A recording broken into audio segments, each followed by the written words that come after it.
We have a little bit of a late start. We still have quite a few people who are joining, just for everyone's benefit. We have 112 attendees registered for this morning's session spanning 24 countries. I know it's afternoon for a few of you because you are in other parts of the world. I know we have the UK here, France, Germany. I saw a registration from the Philippines, and then we have friends in South America, including Argentina and Brazil. So I would like to welcome everyone this morning. My name is Kiran Maharaj. I'm president of the Media Institute of the Caribbean. We are headquartered in Jamaica. That is where I am currently.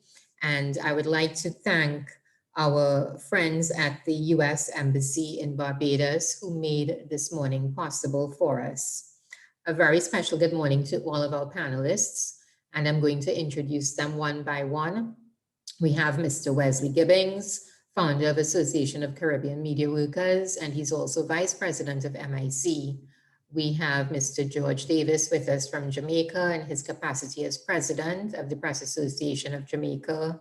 Mr. Emmanuel Joseph, who is the president of the Press Association in Barbados. Mrs. Dionne Jackson Miller, who I don't think needs any introduction. I think she's a star here. Good morning, Dionne, also from Jamaica, and Mrs. Waterman Latchoo from Trinidad, who is, I should be addressing her as your honor, but good morning. Thank you all for being with us this morning. Just a few house notes just before we start. One is that we do ask everybody to keep their microphones off and their cameras off. It just makes it easier for the sessions with the panelists if you do that. We've also had feedback from attendees in the past that when they have their cameras and mics off, the bandwidth on their side is actually much better and your connection may not drop. If your connection does drop for any reason, you just log in using the same login credentials, and the administrative officer at the MIC office will readmit you, so we would have no problem there. I know that there may be a lot of questions, and both panel sessions were designed for you to have ample opportunity to ask those questions. We ask that you do so via the chat box, or if you prefer, you can ask the questions yourself when we open the floor. You just need to use the raise hand feature on the Zoom dashboard. So you have two options there. If you feel your question is lengthy and you want to send it via email, then you can also do that, mediainstitutecaribbean@gmail.com. We've received two questions which we've included for the session this morning. Media Institute of the Caribbean was really started to be a training and development facility for working journalists with a focus on investigative journalism. And that is why this issue of press freedom is so near and dear to all of us, our board members, our advisory board members, our friends and colleagues at MIC. So the topic this morning is the challenges to press freedom in the Caribbean. We've decided to split this into two parts. Our first panel is going to look at the challenges and state of press freedom in the Caribbean. And panel 2 will look at it from a legislative approach. So let me start by introducing and welcoming our first panel for the morning. I should let you know also that we do have our hashtags that you can use. So if you are on Twitter, it's hashtag MIC Investigates, Press Freedom, Right to Know, and Access to Info. So you can use any of these during our panel sessions. Mr. Emmanuel Joseph, president of Barbados Association of Journalists and Media Workers. He's a veteran journalist, having spent more than 45 years in the media profession. He has worked extensively in television, radio, newspaper, magazine, and currently the online multimedia platform of Barbados Today. He worked in television and radio for 10 years with state-owned Caribbean Broadcasting Corporation, where he was recognized as its top reporter and newscaster, and was promoted from senior reporter to editor, covering local and regional elections, heads of government conferences at home and abroad. He was also an editor at the Barbados Advocate, where he worked for 10 years, and chief editor at Mix 96.9 FM Radio, a private sector station where he served for 5 years. He has received awards for his outstanding work in the media and for his investigative journalism from his peers. He was recently elected president of the Media Association in Barbados for the 3rd time in the past 8 years. We then have Mr. George Davis, who is president of the Press Association of Jamaica. George was recently reinstalled for a 2nd term. I don't think they're gonna let you only serve 2 terms, George, so I'm giving you a heads up on that. But George is in the media fraternity for quite a while now, since 2005. He's the youngest president of the PAG, and he's an executive producer at Sportsmax Limited, which is where I see him most often. And he has the responsibility for Sportsmax Zone, a weekday sports and lifestyle magazine show which reaches vast audiences in the Caribbean and the US. He has oversight for Scene News and is the host of The Conversation, a current affairs program. George has provided commentary and analysis on sporting events such as the FIFA World Cup, Summer and Winter Olympics, and several others. He's a Gleaner columnist and has been since 2012. He honed his journalism skills, though, at Nationwide 90 FM and became a household name as managing presenter of This Morning and co-host of Nationwide at 5 with Cliff Hughes. George was one of 21 journalists from across the globe who covered the campaign for the 2012 US presidential election. He has had the privilege of representing the UTEC debating team at 3 World Universities debating championships in Singapore, South Africa, and Malaysia, and 2 Caribbean intercollegiate debating championships at Mona and St. Augustine. He has given time to coaching the UTEC debating team and preparing them for multiple appearances at the championships between 2005 and 2015. In 2005, he was awarded the President's Pin, UTEC's highest student honor, and he regards US President Barack Obama, NBA great LeBron James, and legendary former Manchester United and Real Madrid footballer, and I don't know if I'm going to pronounce that name properly, but he regards them as among the most famous people with whom he has interviewed. So thank you, George, for being here. I then have the distinguished pleasure of introducing you to my colleague, Wesley Gibbings, as founder of Association of Caribbean Media Workers, who incidentally I discovered this morning is celebrating 20 years of existence in November of this year. So I want to congratulate Wesley and the ECM. He's a freelance journalist, newspaper columnist, television presenter, and media trainer, and has been in the media for close to 40 years and has trained journalists and continues to do so in our region. Not just in our region, but he has also been doing it overseas. He has authored and co-authored a number of training manuals for use by Caribbean journalists. He has worked as a journalism lecturer at Caramac, UWI Mona, and in 2014 was engaged as elections training coordinator for Media Development Authority of Fiji. He serves as vice president of MIC, which you all know. He's an executive member still of ECM, and he sits on the governing council of IFEX. He has written extensively on Caribbean media affairs and has presented papers and a wide range of subjects related to press freedom and media development at international conferences and seminars. In 2017, Wesley was recognized for his journalism and press freedom activism by the US-based National Association of Black Journalists, and he received the organization's Foreign Journalist Award. Outside of that, which you all may not know, he loves to play steel pan. He's a pan man. It's indicative of his background this morning. And he's a poet. So don't mess with him. You have to be very careful when you deal with intellectuals who are highly emotional. And he knows I can say that and get away with it. But good morning, everyone. We know that quite a few people will continue to join us during the course of the morning. We want to start this morning with the challenges and state of press freedom in the Caribbean. So the panel, our first panel, will be George, Emmanuel, and Wesley.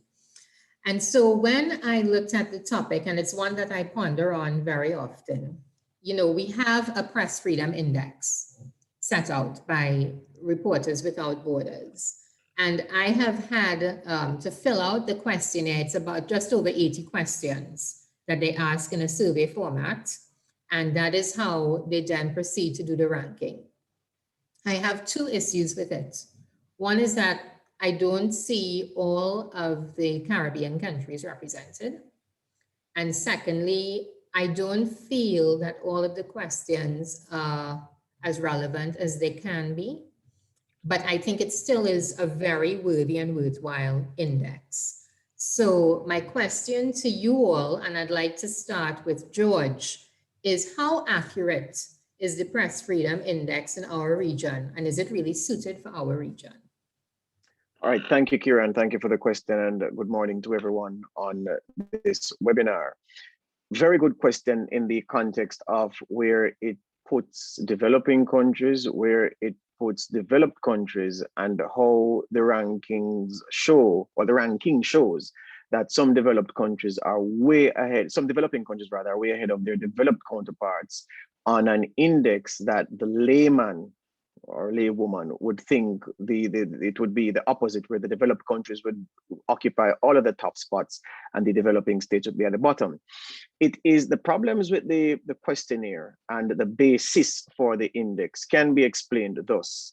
In the same way that companies, multinational corporations design evaluation tools to gauge employee performance, whether as a basis for providing a bonus or just employee performance for the benefit or in the furtherance of giving people promotions or making people the right fit with their jobs. That is how I explain the difficulties with the tool that is used to gauge press freedom. So in the case of the multinational corporations now, there are some parts of that multinational chain where they will say, but these questions aren't relevant to what we do here. These are more reflective of what happens in another jurisdiction, in another arm of the company. But it is still the same tool, still the same instrument that they'll have to use to adumbrate their job performance, or whether or not they're meeting expectations, what it is they list as achievements, and they have to try to shoehorn what they do into the tool. It's very difficult for RSF to have designed a tool that would satisfy everyone and would meet what actually would reflect rather the realities in each of the states that in which tool is administered. So those difficulties can be accepted. Beyond the difficulties of the tool, I think it is rather useful in giving a gauge as to what the state of play is in the particular countries surveyed. And I'm not just saying this because Jamaica has enjoyed not even relatively high ranking, a very high ranking in recent years. We're at 6 in the most recent survey. The fact of the matter is, when you examine the environments of the countries that are ranked based on the numbers, on the numerical scale in which they fall on the index, you can see some truth to where they lie on the index. And so I accept that the tool is imprecise. I accept that the methodology may be imperfect, but I'm saying that there can be no perfect tool. There can be no precise instrument to measure. And for what it's worth, I think the tool, how it is administered, gives a relatively fair reflection of the state of play where press freedom is concerned in the countries ranked. Thank you, George. I'd like to move to Barbados and to Emmanuel for his opinion. Do you agree with George? Is there anything that you feel should be added or changed? Thank you very much. Thank you very much for the question. Of course, I think that quite often when people do surveys and studies, they do not do it in the context of understanding the Caribbean environment, the climate, the culture, and so on.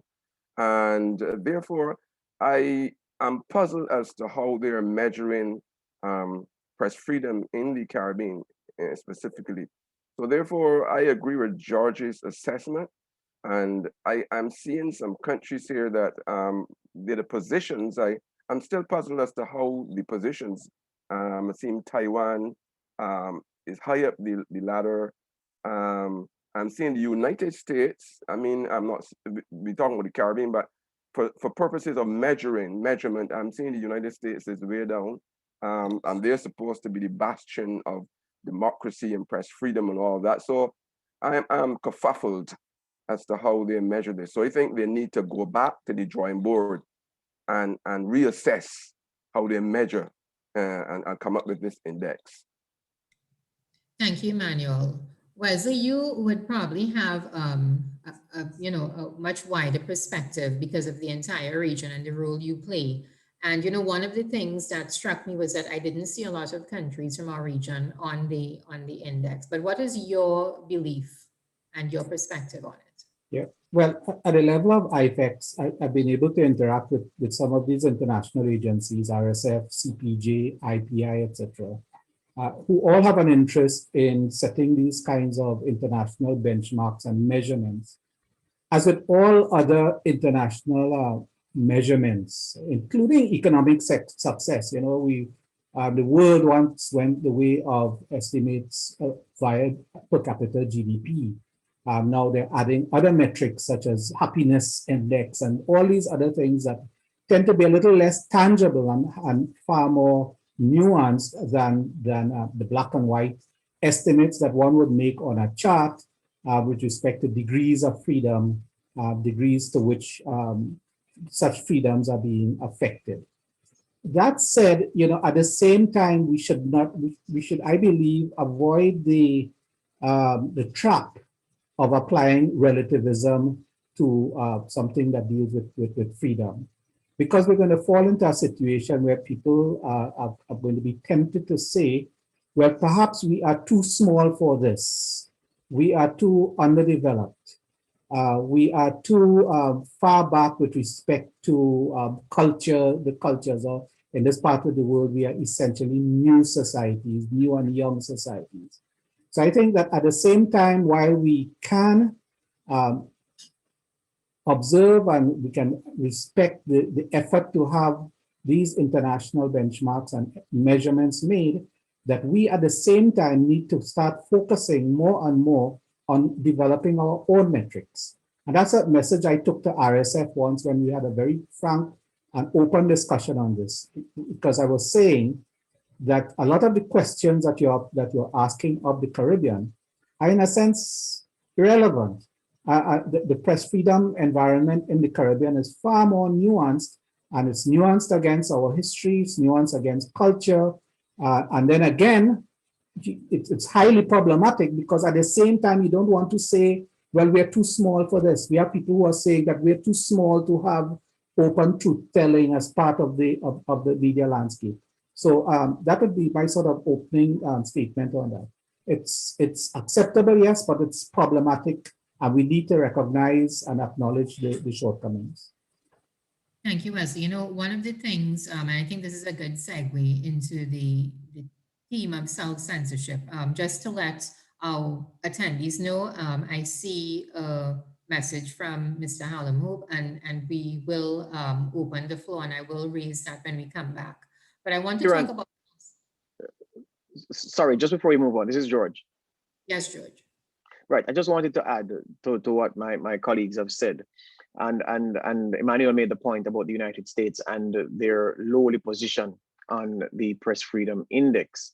When you examine what has happened in the environment, the political environment over the last, say, 2 presidential cycles, which would of course take in Donald Trump's one and only one, and Barack Obama's second, you see some very disturbing things that, though not captured in the questionnaire, and though though not captured in the questionnaire, would lend some credence to where the US is in the 40s. First thing, in the second Obama term, that's when there was a concerted effort from the federal level to go after whistleblowers who were leaking information to journalists who were then writing stories, highlighting certain things happening at the federal level. That, of course, is interference with the press. That is an inhibitor to press freedom. So that was a major thing.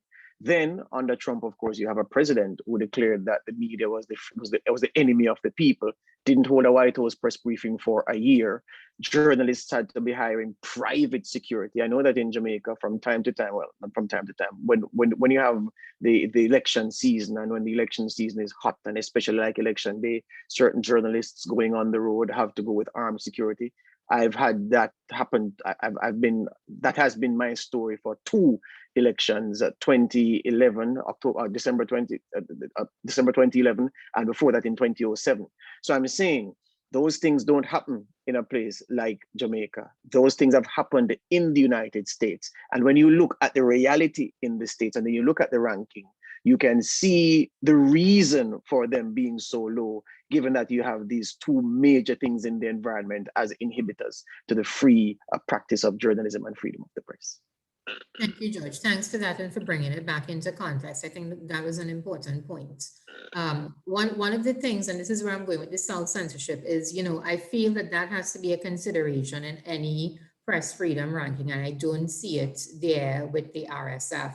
And I think as small island nations, it is something that we have to be concerned about, because I have repeatedly had journalists come to me and say, look, we can't publish this story because ABC, it's better I don't go there because I don't want to upset the apple cart. And it was so interesting that last night we had an email sent to us, and it's a question from Julie, who is in Curacao. So she's in the Dutch Caribbean, and she said, working as a journalist on a small island can be challenging due to a relatively small population where everyone knows everyone, and impartial news reporting can be difficult. She says, I was often limited in my reporting on questionable issues due to family-friend relationships and the risk of upsetting someone who was in the news or losing a valuable sponsor, etc. So she asked the question, how do we recommend that she deals with this? But I want to go to the first part, which is, you all are seasoned in this industry. You all have been practicing. You all have done investigative journalism. You so have your colleagues. Do you think self-censorship exists in this region? Do you think it has become more prevalent in the pandemic? And then what advice would you give Julie? So I would like to start with Emmanuel. Thank you very much. I'm glad you asked that question. It's one of my pet peeves. Within the context of the COVID, I can speak for Barbados at this point in time.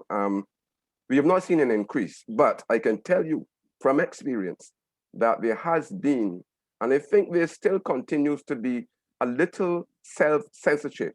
This mainly is focused on within the state entity, government-owned entity, media house, for what one would consider obvious reasons.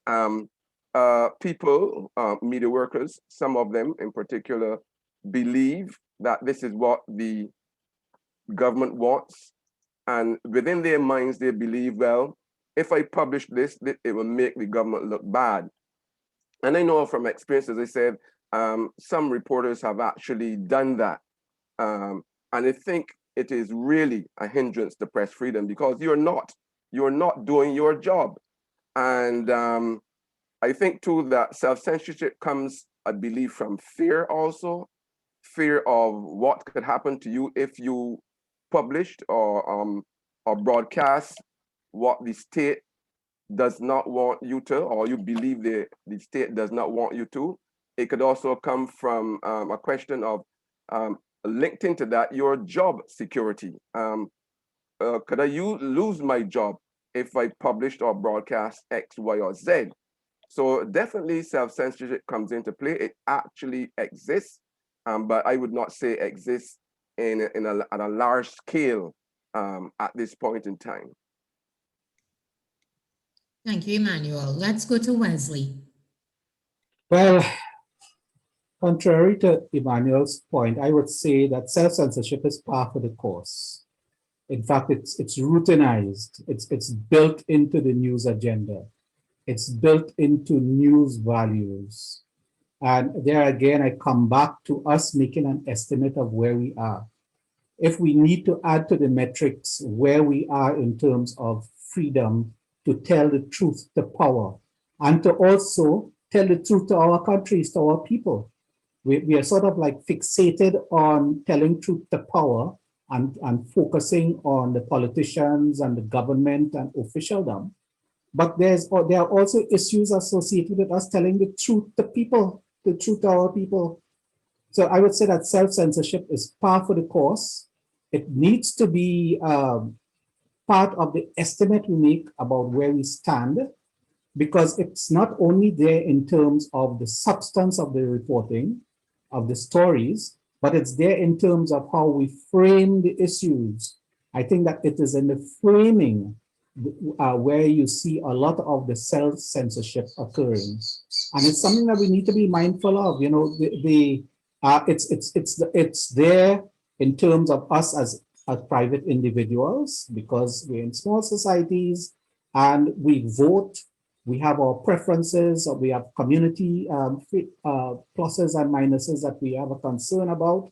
It's there from the perspective of media enterprises that are businesses operating now, and I think particularly now in these very stringent economic times and under situations of health emergency, that its self-censorship is emerging in a very, very strong way. And it's one of those things we need to keep our eyes open to, because it's one of those kinds of phenomena that would creep up on you and engulf you without you even realizing it. And as I said, it's subtle enough for it to occur at the level of the framing of the story, so that you can have an inappropriately framed story, well told, and constitute good journalism. But what's important is the perspective and the lens that's applied, that applies to the particular issue being covered. Thank you, Wesley. Just to remind everyone, we are also live on News Talk Radio Guyana 103.1 FM. So I'd like to say good morning to everyone in Guyana who's tuned in live. George, you have been sandwiched between two varying perspectives. What is your view of self-censorship? There's merit in both perspectives. I can identify with a lot of what Emmanuel said. And of course, what Wesley has said, there's also a lot of truth in that. I'll make my contribution on this point a bit experiential. What is true is that I was weaned in a newsroom where at the heart of what we did was fearlessness. As long as we were fair, we were researched, we were encouraged to write the story as it is, cost it what it will. And if people outside used their power to try to intimidate us, which is part of self-censorship, that we would be protected by by our seniors. And then by the time I graduated to being part of the on-air, shaping the on-air narrative, that was also drummed home that, look, as long as you speak with respect, as long as you are fair in your criticism, make that criticism, make criticism if you must, critique if you must, without fear that the skull will fall in on you, because we'll protect you. Self-censorship, though, in my experience, also manifests itself where the press conferences are concerned in Jamaica, because I've seen where there's been a controversial issue, and there's a particular view about a minister's actions or the actions of a political operative or someone in the shadow cabinet. And persons go to a press conference, and there are obvious questions to ask.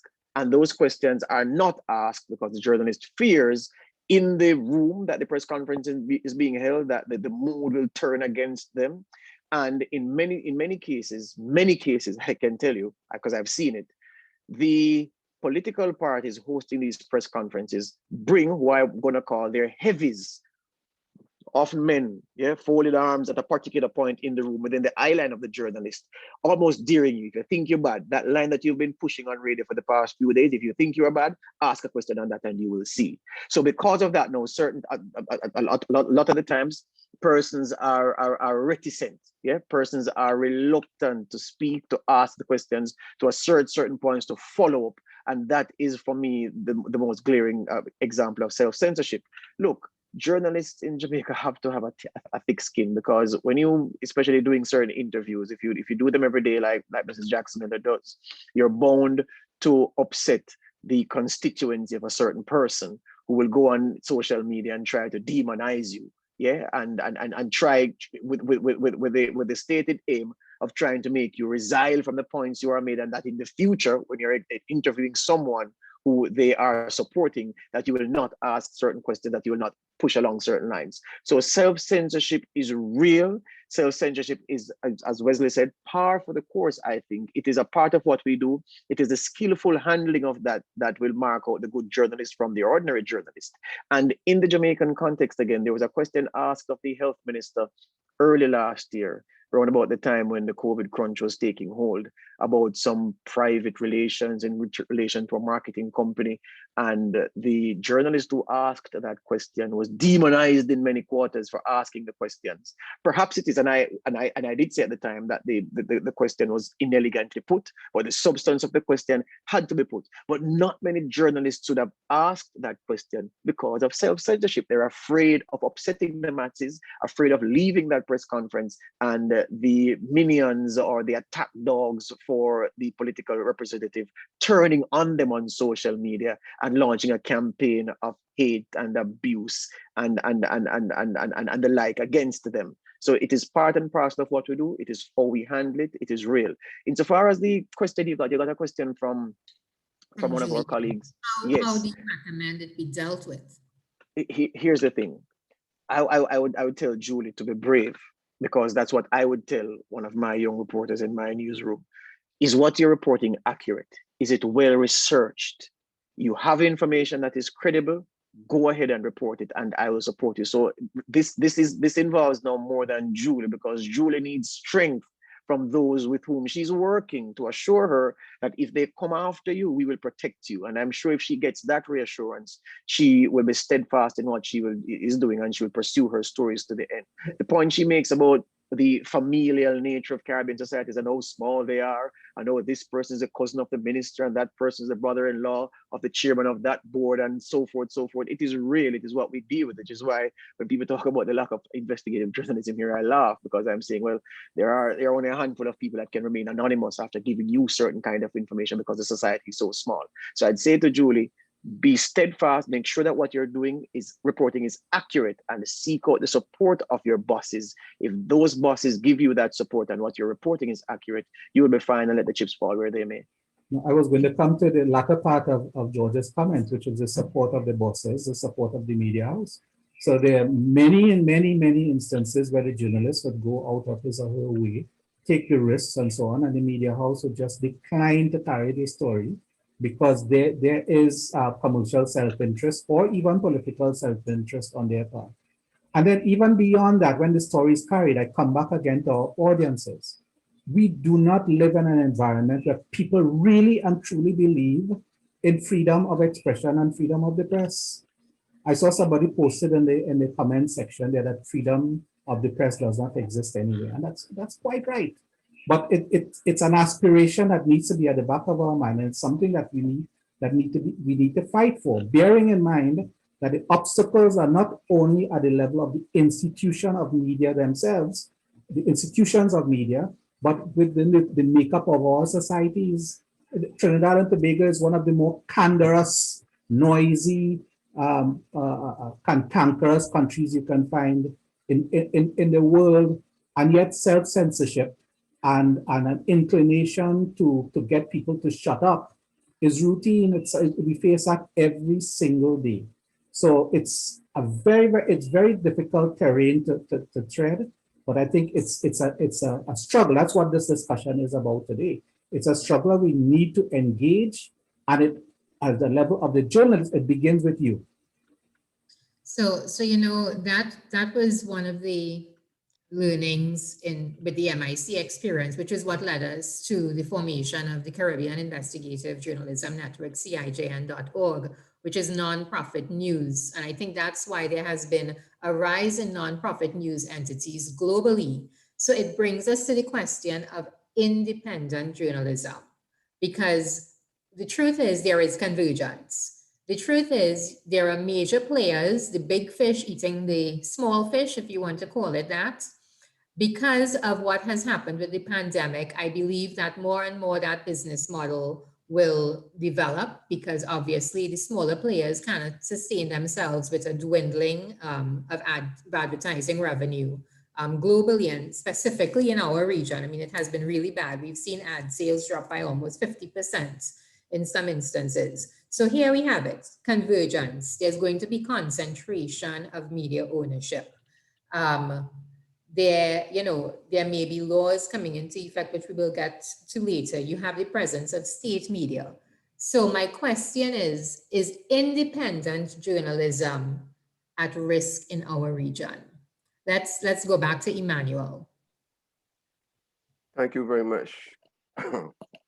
Whatever a journalist does, his profession is at risk.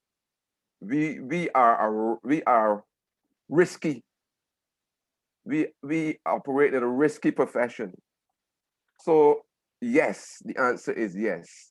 Independent journalism is at risk. It is at risk because we are here to tell the truth. We are here to speak, as Wesley says, speak the truth to power and speak the truth to our people. People want the truth, but they don't want the truth if that truth impacts on them. Okay? So even though on one hand you want freedom of the press, you want investigative journalism, you want journalists to go out there and be brave, it only happens if you are targeting somebody else, but not you. I can tell you from experience that's happened to me. Yeah, everybody wants investigative journalism. Even the government wants journalists to be more thorough research and all that. And I remember a number of stories I've done, and there was a backlash. It impacted them, and it was a backlash. I tell you, this is a very intriguing profession that we operate in. So I would think that we need to keep pressing forward in spite of the challenges and the risks that we face. Even though independent journalism is at risk, we need to push forward, because I can tell you briefly, quickly, that when I was at another media house and I wanted to go to another media house, they told me, well, there's no freedom up there. You have to, you have to tread the line carefully. And I said, let me test it myself. And I spent 10 years there. I tested it against all the odds and I came through. Yeah, but there were many, many challenges that I faced. But my schooling, and that goes back to what Wesley said and my other colleagues said about how you were schooled. My schooling was to be brave, to do my job in spite of, let the chips fall where they may. That is my contribution for now on that. Thank you, Emmanuel. And you definitely had a lot of passion in this. I hope the younger journalists are taking note. Wesley. Well, nobody really wants investigative journalism. And that's because so many of our brittle institutions will collapse if we apply proper investigative journalism to them. I'm talking about all of the estates of the state, including civil society.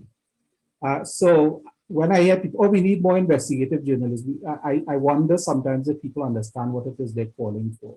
It is an appropriate call and it is what we need. But I think that if we apply the principles of solid, investigative, independent journalism to our condition as a region, there are institutions that are going to crumble and be under serious jeopardy. So let's put that aside. One of the first questions I asked new journalists, and as Kiran said, I do training of journalists, and I've done quite a lot of training of newcomers to the industry. The first question I ask them is, what do you believe is journalism for? What is journalism for? And why, if you understand what it is for, should a society accord this profession and this industry special protections? In several countries in our region, freedom of the press is enshrined as a constitutional provision. And I know in Jamaica, I saw George and Dionne making the call recently that freedom of the press should form part of the provisions of their national constitution. And further than that, if we ask the question, what is journalism for? Why should it have special protections under the law? Why should it have special protections in practice? What are we prepared to deliver to those people who are giving us those protections, who are affording to us those protections, and that would be our audiences, the people of our countries. It is the people of our countries that have said through our national constitutions that we want freedom of expression, we want freedom of the press. And that has come at a cost.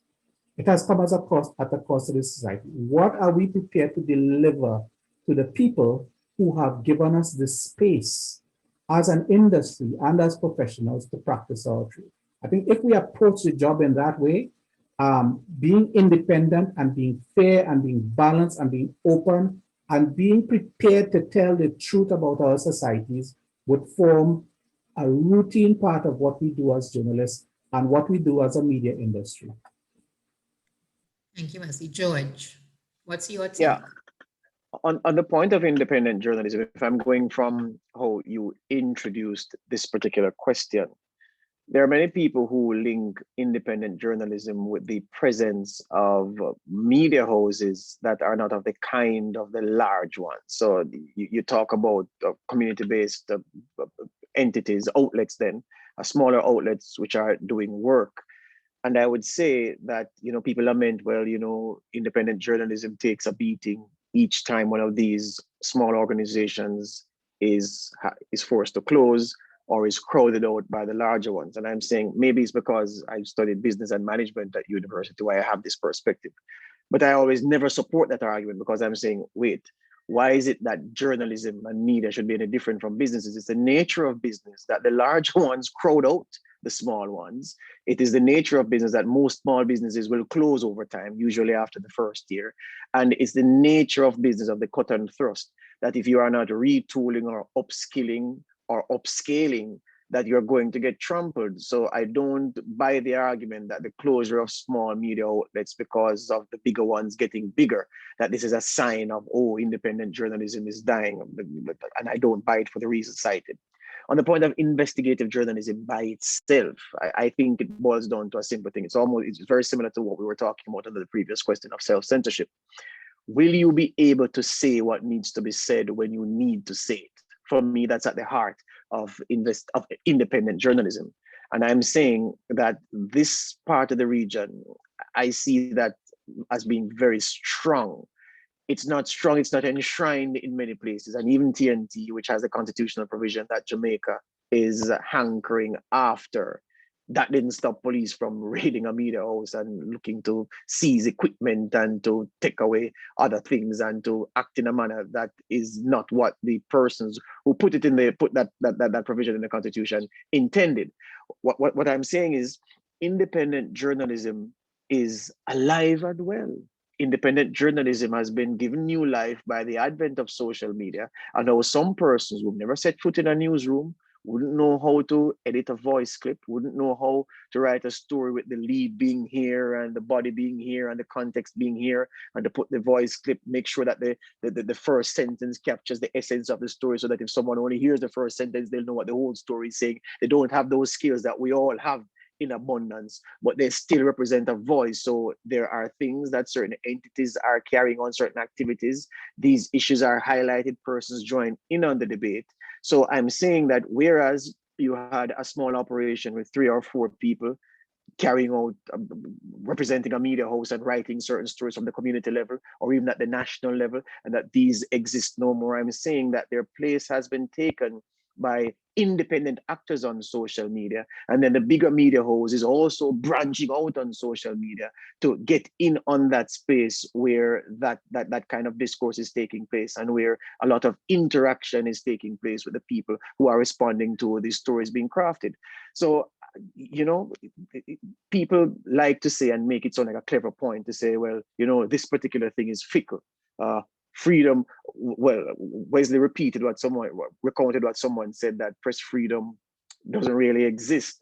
No freedom really exists. Yeah, we can all be here free to do what we want today. Tomorrow we hear that we're under a state of emergency, we're under martial law, the police are coming to arrest every male in the household, whatever. All these things are fickle. So to say that press freedom is like that is not saying anything clever. It is saying it is a truism that applies to almost anything in life. Point is, independent journalism, I believe, exists it is alive. Is it well? Maybe it can be better, but it is alive in the Caribbean. Certainly it is alive in Jamaica. Can I jump in quickly, Kiran? Because, George used the word freedom, and we've been using the word freedom.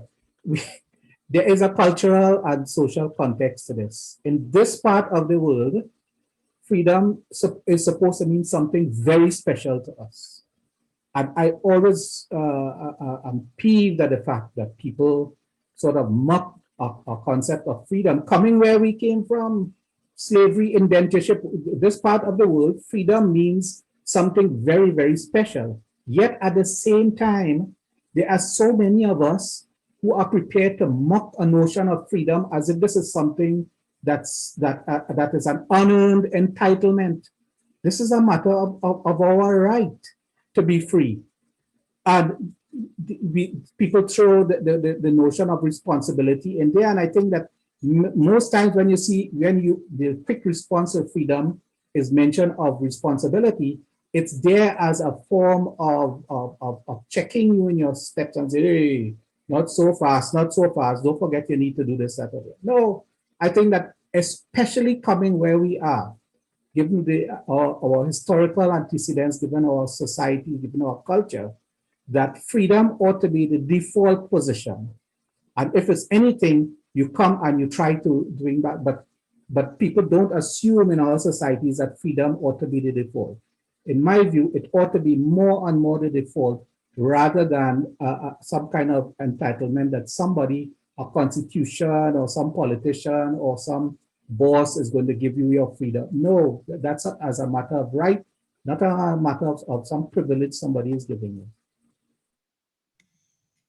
Thanks, Wesley. So we're continuing this discussion, and because of the pandemic, there have been concerns about information getting to the public, maybe more so in other places than in our region. But I have had the experience of journalists from some countries coming and saying that, they've not been able to get certain questions answered. They've written for information. There's nothing coming back. So I want to ask you all, because you all represent associations and you all would be interacting with a large number of journalists in your own countries. With the pandemic, have there really been challenges to journalists, and what are some of those challenges, and what do you suggest as ways to overcome them?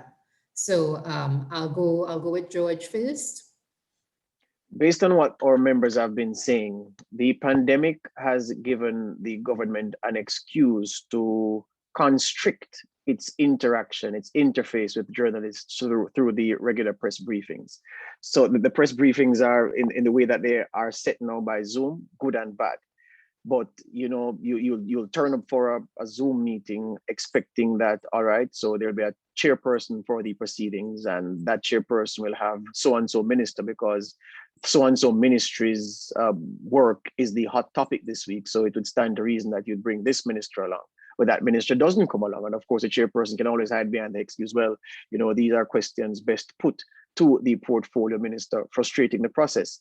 So the Zoom interaction with the natural distance that it creates between the press pack and the elected representatives and officials makes it easier for them to do this. And then journalists also complain of the pandemic journalism, if I may call it that, pandemic journalism being one, where questions are severely restricted to the extent that you ask a question, either the answer is deliberately or incompetently delivered, and then you want a natural follow-up to clarify, and you're denied that chance because, of course, the host or the chairperson of the proceedings wants to move on.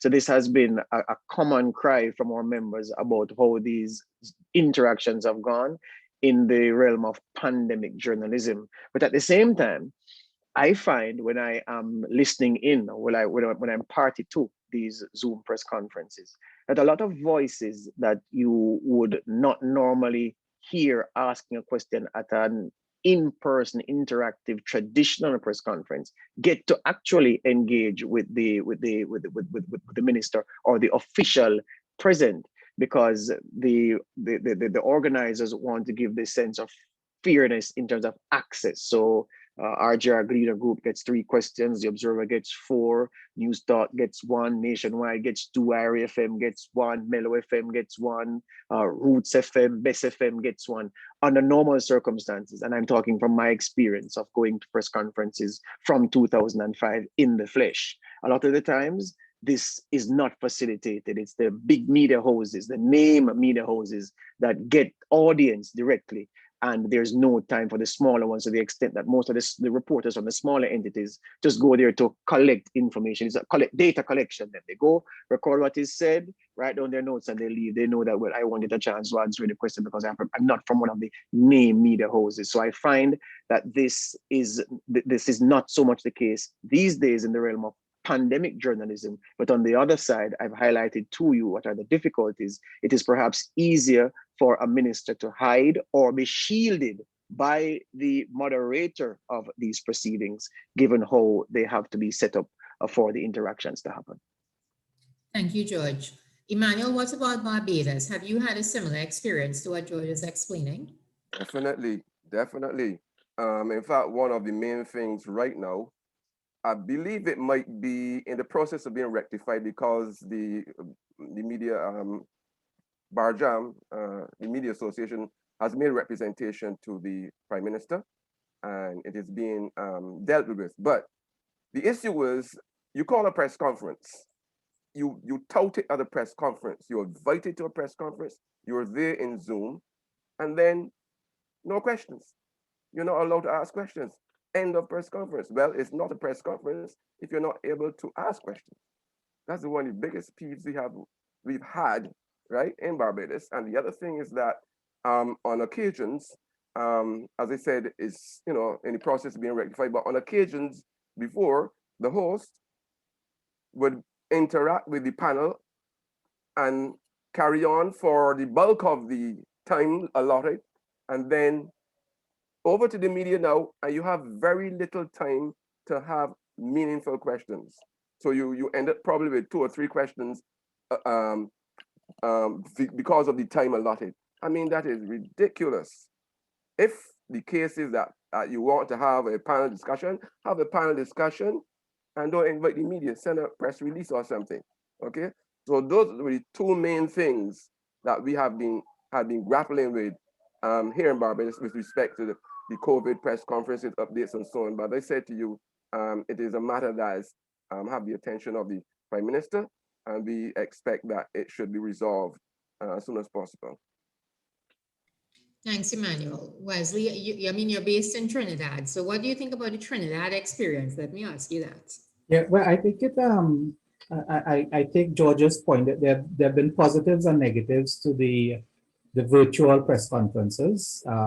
Among the negatives is that you don't have the fluency of the kind of exchange you would have on a face-to-face encounter, with a face-to-face encounter.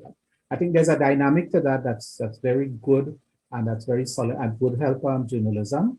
But at the same time, because you are virtual, there's tended to be a stronger structure, and the presence of a sort of a more clinical environment means that journalists have had to come to the point very quickly. You're not in the Trinidad and Tobago context. I mean, you do have 1 or 2 journalists who like to give deliver lengthy preambles to the questioning, but that's okay. That's part of the course as well. I think, though, that there can be a temptation to become overly reliant on the press conferences in order to tell the whole story of the pandemic, because official data, statistics, and clinical interventions are an important part of the story, but it's not the only part of the story. I remember in the very early days of the pandemic, I was asked to host a series of programs on television here, exploring different angles and different perspectives on the pandemic. And I was particularly irked recently when I saw somebody from the medical profession here who claimed that, through all of this, there's been absolutely no focus or attention paid to the issue of mental health. Now, eventually the Ministry of Health came around and they did bring in mental health experts. But I think long before that, I mean, we were exploring the issue of the impact of the lockdown on the state of mental health of people. What were people doing in terms of recreation? How were they keeping themselves occupied? I even remember bringing in a lady who, an elderly woman who went through the situation post the Second World War, and you had curfews, and I tried to find what did you do to pass your time, and I brought her together with people who were hosting virtual parties. And so I think that there are far more stories outside of the official data and statistics. Though as important as they are, I do not agree that in our case there has been a paucity of data and statistics. I think that the material has been there, but people have not been doing the homework in terms of distilling the data that has been presented. I think using simple arithmetic, I've been able to address the question of the testing.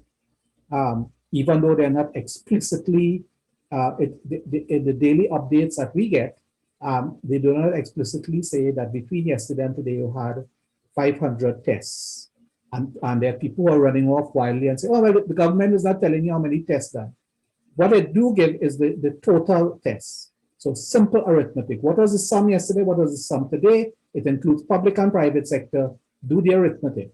But if we just rely very slavishly on the data and statistics as put there, we're going to be missing out substantial parts of the story. Thank you, Wesley. Kiran, if I may just add a footnote to that.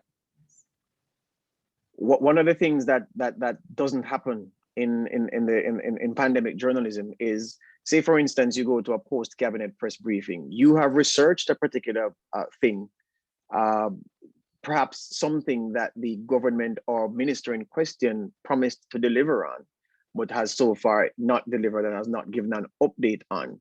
So you prepare something on that. You go to a post-cabinet press briefing and you pray that nobody asks that question. Nobody asks that question. And you're not going to ask it there because you don't want your colleagues to get the benefit of your research. And that's fine. That's how journalism works. So you leave the room, the minister leaves the room, you chase the minister down, you bring your cameraman with you if you're a TV, or if you go with your recorder, if you're radio or paper, and you ask that question and you get something that's exclusive. In fact, there was a time when I only went to post-cabinet press briefings to ask those questions because I wasn't interested in the usual stuff which everybody had, and I would be damned if I was going to ask my question so that everybody could get that story. Of course, we don't have the facility of that anymore because of the distanced way that pandemic journalism occurs.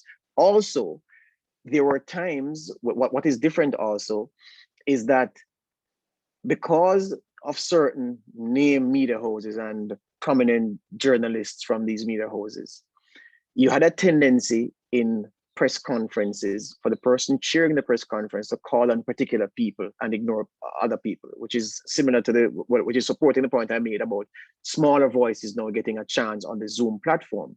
But additionally, what used to happen, the final point, is that I've been to several press events where the press would gather around a particular minister, and you'd have one person asking questions. And effectively, when that one person was finished asking their questions, the questioning was over. They walked away. Thank you, Minister, and they're gone. And the minister walked away after that person because you're looking in the crowd. They don't recognize anybody else. Clearly, Mrs. Jackson Miller is there. I mean, she gets pride of place because she is Mrs. Jackson Miller. And the rest of them, I mean, chopped liver, treated like that. Mrs. Jackson Miller is finished with the questioning, press conference finished, and they're gone. That doesn't happen now because of the Zoom platform. So when the ministers are prepared, when they're amenable to being questioned, everybody gets a bite of the cherry rather than that previous way where the star asks the question, the questioning is done, it's over, and they're gone. Thanks, George. And I think that what you've described is something very common with us in the region right now. You know, when I was thinking about all of the questions I had for you all, and I'm going to ask one more because I know that the audience has quite a few questions to throw at you. But one of the things that you know has been a precedent for us at MIC is this whole concept of regional integration and you know and cross-border collaboration. We see it as so important for our media industry. And there have been two cases that I know of where journalists in their countries, small, we talked about it, small island countries, everybody knows everybody, where they chose to give the information to a colleague in another country for them to carry the story. And the story broke there first and then was picked up by everybody else. And And that was one of the benefits, I guess, of the MIC alumni and CIJN. But to what extent do you think cross-border collaboration exists in our region and media integration and Caribbean integration? Does it exist? Should it exist more? What can we do? What are your thoughts on it? I'm going to start with Wesley. Well, that's happening right now. The Media Institute has done a very good job of bringing journalists together to discuss matters of journalistic concern. The ACM has been doing it for 20 years, albeit with a focus on press freedom and media law and that kind of stuff. So I think it's happening. I think we have had very good experiments of the past. It always saddens me to note the demise of the Caribbean News Agency, now CMC.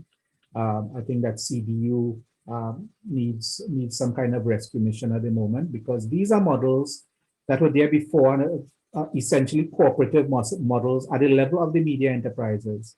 But I think that even as the media enterprises, media as business has sort of fallen away when it comes to these things, that media workers, the working journalists have moved ahead and have really made greater advances than the collective media industry in the Caribbean have ever done.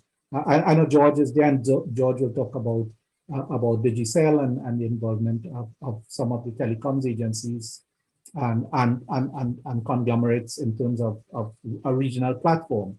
But I think that when it comes to these collaborations, the journalists have led the way as opposed to the media industry leading the way. Thanks, Wesley. George? Well, I would tell you that I agree with what Wesley is saying. I'll add that the collaboration that you're speaking of, it happens more often in sport than in news because of West Indies cricket.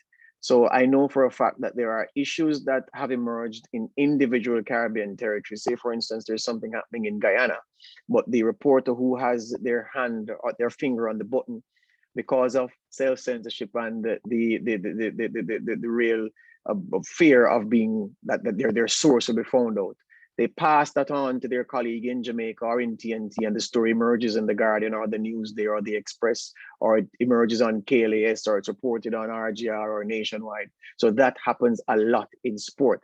I would venture to say, while preparing for this question, I thought to myself, well, it works for West Indies cricket, but it doesn't work so much for news because of how CARICOM has seemingly been in shambles from inception and doesn't give you the integrated kind of a platform that you need. But yes, it does happen in news as well.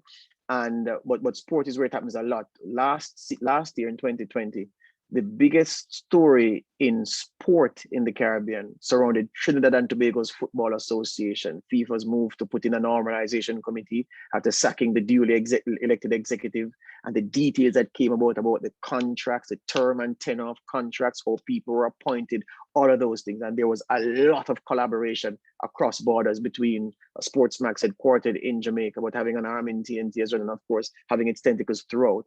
And the people in TNT who had bits and pieces of the story, but couldn't put them on for obvious reasons, because of course the fingers would point at them.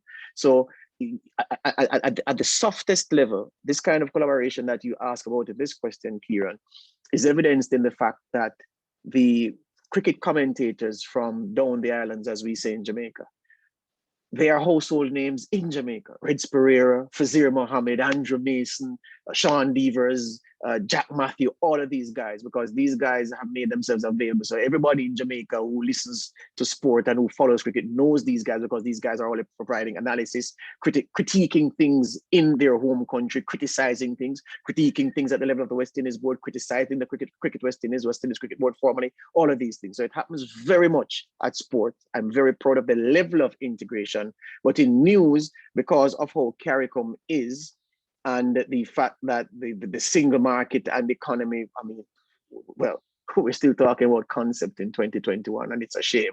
But because of those, you don't have that as integrated as it ought to be. The collaboration between newsrooms across territories within CARICOM on business stories or stories related to the business stories, it doesn't exist for you to hold up as an example in the way that you can pick several topics in sport and say, see, look at this. This is proof of collaboration across border within CARICOM. Thank you, George. Emmanuel. Yes, Anything to add? I beg to differ with George on the point of news aspect. It may not be trumpeted in the same way as the sports. It's trumpeted, but it happens, but you may not realize it happening, but I can tell you from experience, this happens. And it happens in a big way. It's not, as I said, it's not made a big deal of, but under the surface, it happens, because I can tell you of one example when the Trinidadian elder seniors were in Barbados quarantine, and the Trinidad government would not allow them to come into Trinidad, and we rescued them. I was in collaboration with my colleagues in TNT with respect to what is happening from that perspective, and they were in touch with me from what is happening in our perspective, and it worked very, very well. In fact, when I wanted a telephone number for one of the persons in quarantine, I was able to get that telephone number from all my colleagues in Trinidad and Tobago. And the story unfolded and it unfolded until they actually arrived back in Trinidad and Tobago, all because of cross-border collaboration. And there were other instances where that collaboration worked very well, and it continues to work. And I must give praise to the Media Institute, because no longer will local media houses or reporters have to fear that if a minister of government says, okay, I ain't talking to you, they talk to somebody outside of Barbados, and they tend to talk to other people, and they can then do the story, and it's all up in the air. So the cross-border collaboration is a big deal as far as the news is concerned. Thank you very much, Emmanuel. So we're coming to the question and answer segment with the audience, and our attendees have been waiting. I want to thank our panelists for answering my questions this morning. I have a really interesting closing question, but we'll go to the floor first. So I'm going to start with Nazima. So she has posted her question in the chat. I'll read it to you, and then we can take it one by one. Nazima asks, how does the media approach dealing with sharing press engagements with social media commentators and their access to press conferences, especially those hosted by political parties? We clearly do not have the same mandate. These commentators do not have the same ethical priorities, but the political parties include them because they are paying them to push a particular angle. Just for you all to know, I've also seen instances in our region where news websites have gone up that are not really news websites, but are really PR websites for political parties or for independents. So I think that falls into a similar context. So let's start with Wesley. We have the rest of the week to talk about this, because that's a big question, because it calls into the picture the whole question of what people describe as citizen journalism and the citizen journalist. I think that's an oxymoron. Unless somebody is prepared to allow a citizen pilot to fly them from Jamaica to Trinidad and to trust their judgment and to trust their capabilities, I don't think that we should acknowledge this notion of citizen journalists at all, because our societies, particularly at this time, rely very heavily on accurate truth-telling, fairness, balance. If you have political activists or people who operate clearly with a bias, whether it can be political, it can be a commercial bias, that's there, given special access to present news and information of something about health, like a health emergency, then you can end up in trouble. Now, at the same time, as George has said, some people have brought a lot of value to the communication space by having the free flow, and I'm not at any stage advocating any measure of regulation outside of what applies in the law. And I think when we have our next panel, that's going to emerge in terms of the applicability of common law and statute to online content. That's a fundamental question. So those people who are operating online, some of them may serve a journalistic purpose, and there might be a journalistic intent, but they are not journalists. They are not under a professional obligation to present news and information in a way that the professional journalist who's working with a media outfit that can be eventually responsible from a legal and financial perspective from what they're doing, they don't have those kinds of obligations. So I would say, I'm very curious, and interestingly, in Trinidad and Tobago, this matter even went to the court, where there were people who were participating in the regular press events early on, and nobody recognized them as media people. Nobody recognized their media institutions. And one particular person who's a known political activist declares himself so X, Y, and Z news agency, and I want to be part of the press conference as well. And that's a matter ended in court. So, in terms of coming up with a judicial interpretation of who or what constitutes a journalist and somebody there for journalistic purposes. But that's going to enter into Dionne's and Justice Waterman's discussion. George, let's hear from you on this one. Yeah, what you're seeing in the digital space is what happens in the physical space. I know that there have been cabinet ministers who, under pressure, have employed sympathizers using made-up names to write letters to the editor. There's a popular name that every time I see that name applied to a letter, I say, oh, here they go again. Uriah Grant. Yeah, I mean, yeah, and there are a couple of others I know. So that happens in print. So again, this is a cabinet minister using an activist masquerading as a member of the public to try to shape the narrative. I mentioned earlier in the discussion the presence of heavies at press conferences looking to intimidate journalists, trying to keep you in your box, trying to cause you not to ask the tough questions. And there's also the extended example of these same persons at official government press conferences. You see these people every day come with a whole heap of files and holding a prominent seat, and they're saying, but which office do you hold in the ministry? You hold no office in the ministry, but they're there to do just that. You're asking a question, they will come and ask another question, trying to soften the blow of the question that you asked. So I'm saying this thing happens in real life. So it's no surprise that it has migrated to the cyberspace in the realm of pandemic journalism. They're on the Zoom calls because they're trying to control the narrative and shape the narrative.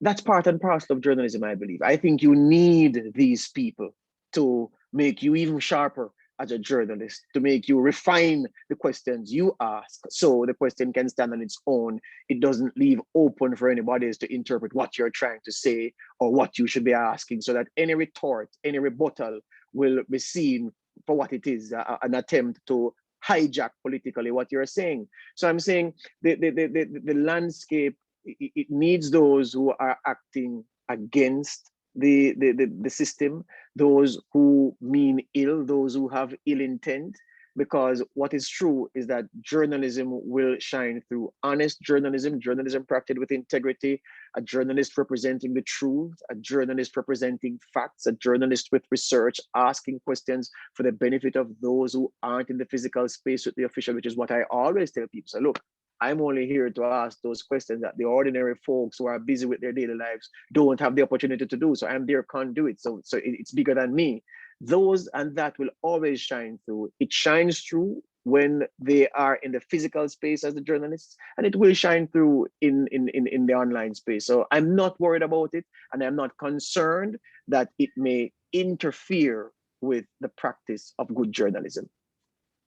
Thank you, George. Emmanuel, do you have a response for Nazima? Yes. Social media has a role to play. Definitely has a role to play in the whole process of journalism, because even the traditional media is all social media. Yeah. So really put that there first. But the issue is, how do you rein in those Tom, Dick, and Harrys who want to just post a blog or just put something out there because they are upset or peeved or infuriated by being hard done for some reason by some state entity or private sector body. That is the separation. So in terms of the social media, yes, they have a role to play. And I think that we need to work with those people. But the whole idea of sharing information with social media operatives on behalf of a state or a government or a politician, to me, that is a no-no, total no-no. Because we're in two different worlds altogether. They have an axe to grind for political purposes. Our job is to tell the truth, to uphold integrity and all the rest of it. So we have to put those things in perspective. But I really, I'm not one for doing away with or regulating social media from the point of view of information sharing in terms of the public. The public need to know certain things, because even in the traditional media, there are things that the traditional media would not publish that the social media people would publish. And there's some truth in there that we need to know about. And they have the room and the capacity to do that. And we can learn from that. We can actually get ideas, ideas from some of those things. So yeah, so we just put the perspective in terms of sharing information and the role of the social media platform. Thank you, Emmanuel. Just a reminder that if you have a question, you can use the raise hand feature on your Zoom dashboard, and we'll come to you. And our hashtags are MIC Investigates, Press Freedom, Access to Info, and Right to Know. So if you're tweeting, please use those hashtags. So I have a question that came via email from Jenny in St. Martin, who's a correspondent for Caribbean Network. She says that here in St. Martin, journalists are not permitted to attend the government press briefings unless they can provide proof of residency and other requirements as an international journalist working freelance in the region could not provide. I have discussed this with the Government Department of Communication, and it has been placed under policy review with legal affairs for the past couple of months. Her question is there anything that can be done to speed up this process, as my inability to directly ask government questions is seen as a restriction of international press freedoms? Jenny asked that question. I want to start with Wesley because he has had the experience in the region. Yeah, well, we can stick a pin and return to it when we have the legal people, because there is a judgment at the Inter-American Court on Human Rights relative to a journalist from, I think it was Argentina, practicing in Ecuador, and that person was barred from practicing as a journalist because there were certain stipulations in Ecuador that would qualify someone to work as a journalist, and it included having a university degree. It included, I think there was a nationality question as well. It went to the Inter-American Court on Human Rights. I must dig it up while when we're on a little break. And the ruling was that it did constitute a prohibition on freedom of the press, and the judgment is there. And I think that perhaps we can refer our colleague in St. Martin to that particular judgment. But certainly that's not on. I think that if you erect what are essentially artificial barriers to the practice of journalism outside of what you would normally extend under normal circumstances to journalists operating in your own country, then that's a problematic area. Thanks, Wesley. The floor is open. Anybody have any questions at this time? Hi, it's Alan Hope here in Barbados. Yes, sir. Go right ahead. Okay.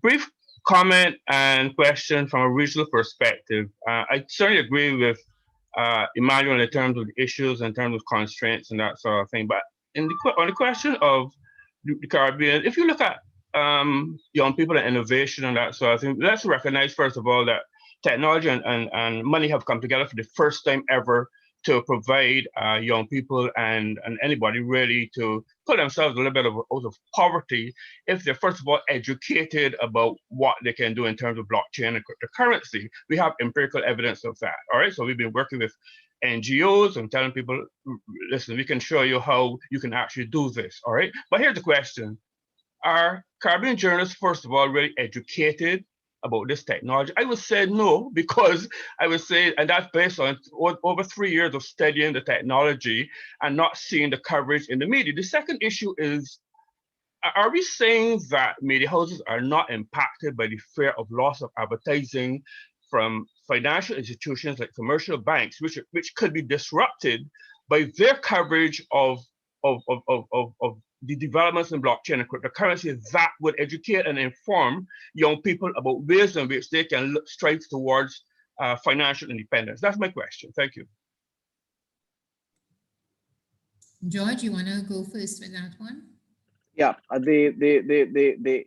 whether, I'll take the second part. The issue of whether or not advertising from the banks, the commercial banks, is at risk for media houses, given their reportage on certain developments. I'd say that the risk is real. Is the risk large at this point? I wouldn't say so, but of course, I don't only expect the risk to grow. I'll give an example to Hallam to put the answer in context. Years ago, there was a furor in Jamaica about the charges levied by banks for people using the ABMs, the ABMs, especially to do the range of services that ABMs provide, the automated teller machines or automated banking machines, as they're called in different parts of the world. And the furor sparked up a campaign by certain politicians for bank charges to be capped, for bank charges to be regulated, because the real big issue. And the coverage of this story focused on certain banks. Certain banks were mentioned to say, well, you charge people this to access their accounts, you charge people this to withdraw their own money, you charge people this to keep their money in their accounts. And there was a big thing over that.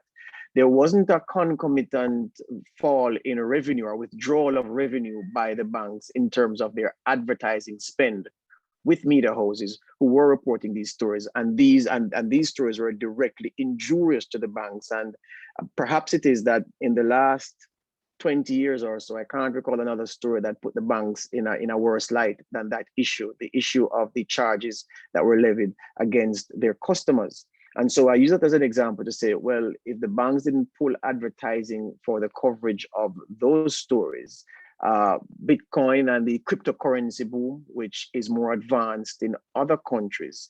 If you are to take the Caribbean and to see how advanced that is and the relationship between the banks and the Bitcoin cryptocurrency wave, I would say it is in its infancy. And at this stage, I don't see a risk sufficient for the sales executives at media houses to be concerned that there could be a withdrawal or a reduction in spend from these commercial banks.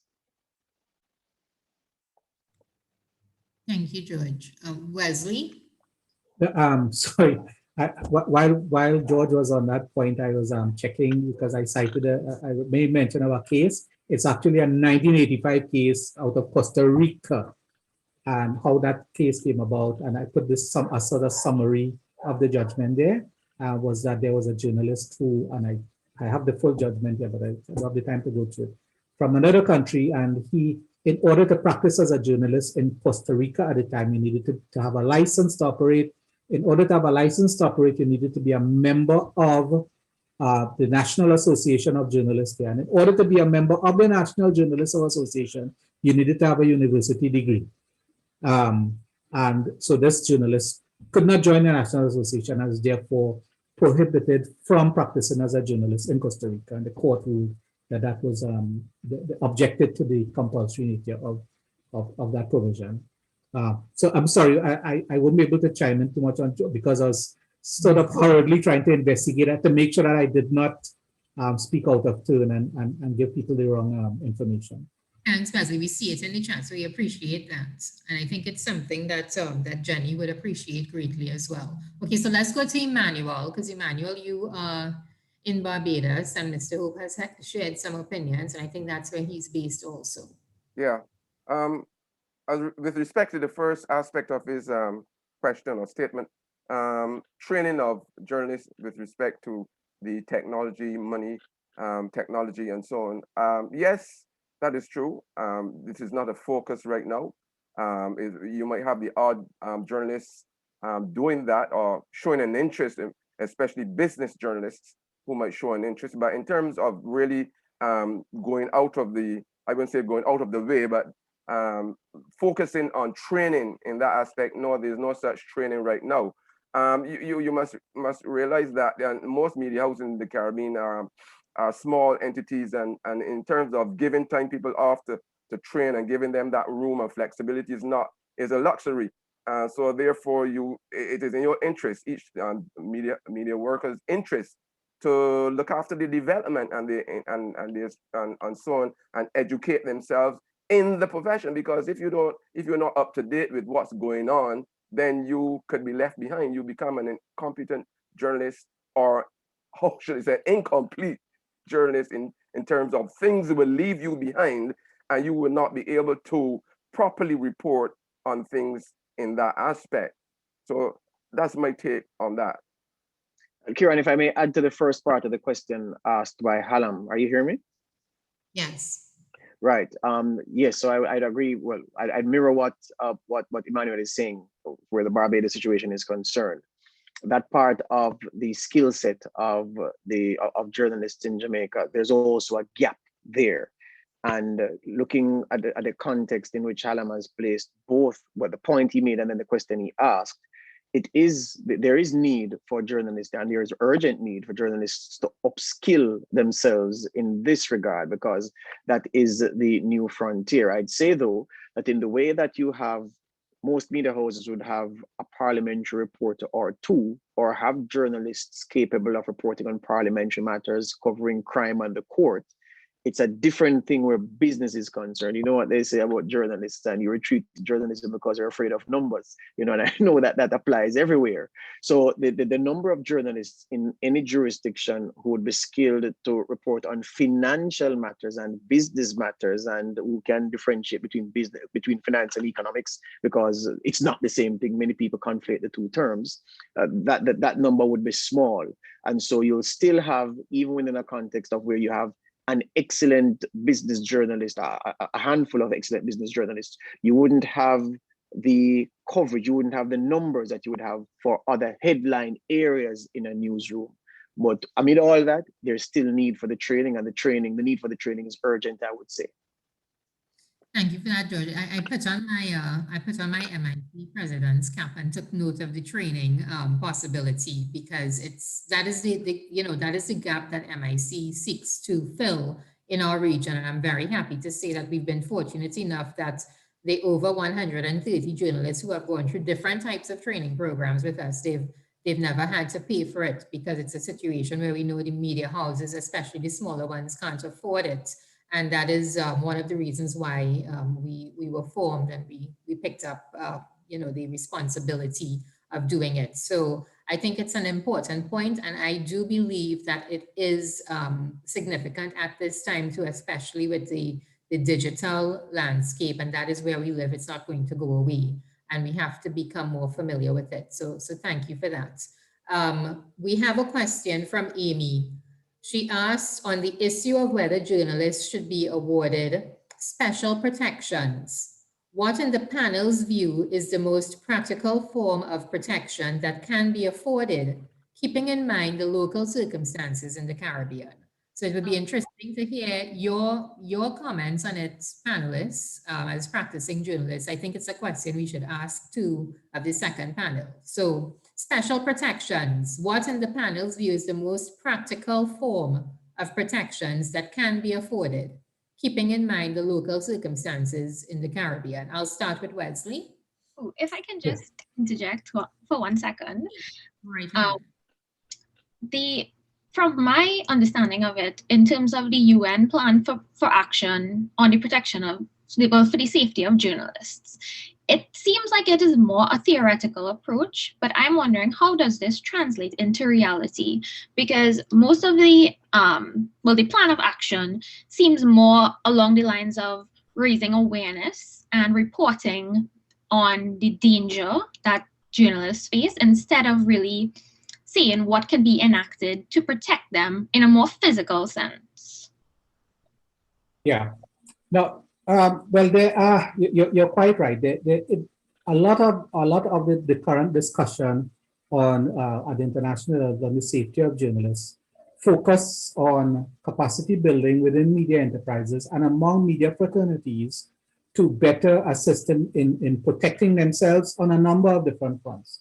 You have the cyber front in terms of cyber attacks on women journalists in particular, and there are very practical steps that have been proposed. We have discussed them here on the MIC platform as well. But then there's also the question of physical safety of journalists. And I think the general principle and the guidance there is that in keeping with the Geneva Convention, journalists, just like any other citizen, ought to be viewed as non-combatants in conflict situations.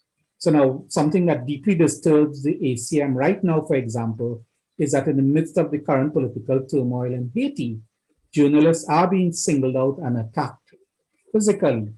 And there does not appear to be, from officialdom, a very clear injunction on this principle that in the process of conflict, that journalists are non-combatants. And then, of course, you have the very practical aspect of the physical safety that George spoke about in terms of the extent to which media enterprises and journalists apply personal safety measures to themselves. There's a lot of debate on this because there's a general principle in terms of that asks the question whether journalists should bear arms, and also a related question of whether state security is something that is always desirable, because at the same time, in the course of your journalistic work, you don't always want officialdom to know where you are and what you're doing there. And so in sort of like seconding state security as part of personal security can be problematic, although in some instances it would have to be necessary. George would be able to tell you the example of the situation when you had the Douglas Clark, crisis. In that crisis in Jamaica, where journalists were there wearing helmets, body armor, and that sort of thing. So it's a very valid question, and there are practical protections. And I think in the next session, as Kiran indicated, the legal protections, the protection of the Constitution, and other legislation, that is something that we need to look at as well. Anything to add to that, George or Emmanuel? Yeah, we also need protection in respect of our bosses, because we could do whatever we need to do, and then our bosses or media managers could just throw the story out the window. And that is a form of protection, because when you go and do all your investigative reporting and put in all the hard work, then the story is flushed down the toilet by your media managers or editors. That is another form of protection that we really require too. I don't have any additional funds because of this long-standing position I've had, which has to do with the involvement of trade unions in the media sector. I think that unions need to recognize a role for themselves, particularly in this area. But so far, we don't have ready acceptance of trade unionism in the media sector by the employers, and neither from the journalists. And I don't think that trade unions recognize this kind of role for themselves outside of collective bargaining. But I think that that's an avenue. Thanks. George, you had something you wanted to add. Yeah, I was just going to point out that in the Jamaican context, I think it would be important, and Wesley mentioned this early, about the constitutional provision being made for freedom of the press in the Jamaican context. Look, the relationship between the Jamaican journalist and the security forces has always been tense. There have been instances where journalists have been assaulted, cameras taken away. there was an incident of a journalist being slapped by a policeman a couple of years, maybe 3 years ago. And these things they're not common, thankfully. I think, though, that the position of journalists can be strengthened by that constitutional provision, press freedom. As it stands now, our constitution speaks to the right to freedom of thought, conscience, belief, and observance of political doctrines, the right to freedom of expression, the right to seek, receive, distribute, or disseminate information, opinions, and ideas through any media. So it goes a far way, but it doesn't go importantly to talk about press freedoms. I think press freedom being in the Constitution, it gives journalists an added layer of respect. It adds a sheen of respect to the designation of journalist or simply media worker that will cause members of the security forces, actors of the state, to further constrict their reaction to in their interactions with journalists, and where it is that people have in the past tended to explode and tended to let their emotions get the better of them and tend to want to cause physical harm to a journalist or to take away a piece of equipment, that this will be the thing that serves as the invisible handcuff to ensure that this isn't happening, because the work of the press and the right of the press to so work is recognized in the Constitution. And I think that will be perhaps the crowning achievement of this press association in Jamaica, which has achieved so much in its 40-odd years, if we are successful in getting this enshrined. Kiran, may I just take a quick thing in here? It is how people perceive us too. Is the perception of people as to how we are treated, okay? So maybe we need to also have an internal review of ourselves and our conduct and how we ought to operate, how we ought to conduct ourselves.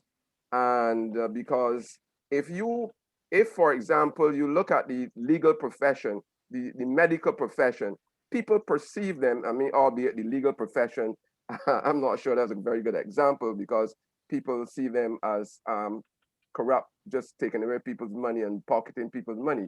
But in terms of that level of perception, we need to do something. We need to conduct ourselves in such a way to help the process in terms of how people see us, okay? So perception has to do with how people treat you, how the government, how important they think we are in terms of protection, in terms of constitutional protection, how the private sector see us, and how different sections of society see us in terms of who we are. Are we a real profession, or are we just nuisances? I just wanted to put that in there in terms of protection process. Thank you for that, Emmanuel. And I think that's I think you all brought up very valid points. And the thing is, the life of a journalist is not an easy one. We are at work very often, late hours of the night, early hours of the morning.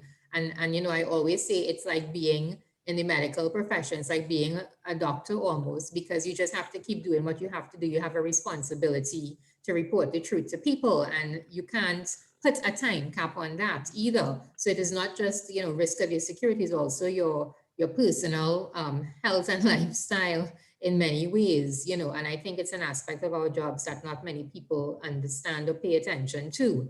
Imtiaz has a question.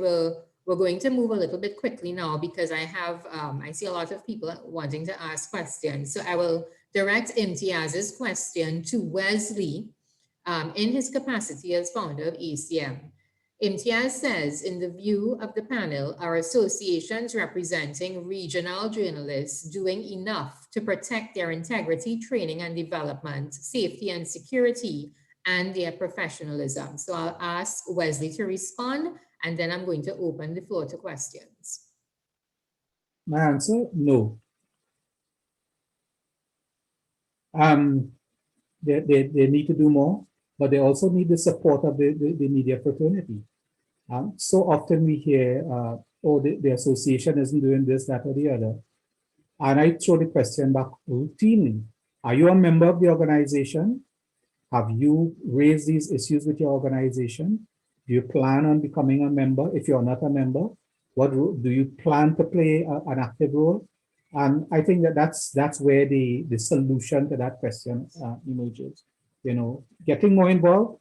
There are national associations in 10 Caribbean countries who are associated with the Association of Caribbean Media Workers, and a majority of them are dysfunctional, in some instances semi-comatose, and only awaken when threats arise. They need to do a lot more than that. Thanks, Wesley. Okay, we're going to open the floor to Khalifa Klein. Khalifa, your hand is up. You can turn on your microphone and camera. Okay, good morning, everyone. I have more of a comment on training than a question, so I hope you don't mind. One of the things I was thinking about while you were speaking about training is how the changing media landscape in terms of a lot of senior journalists have left the media, and they've left this gap where there would have been knowledge sharing and passing on of information that no longer exists. So we have in Trinidad and Tobago a lot of new journalists coming into newsrooms, and they do not have the support of these older journalists who would have assisted before. And they also come from a university background without things like that they understand, like fact checking, rigorous fact checking, or placing context into news stories.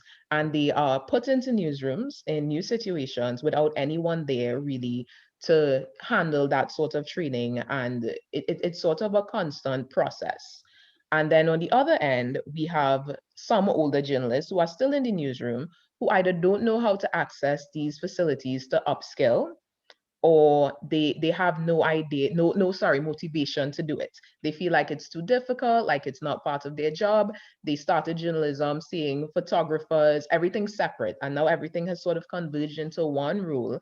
And so it's very difficult for them. So I think on just different spectrums, it's just such a challenge for different types of journalists who are actively doing journalism right now. Yeah.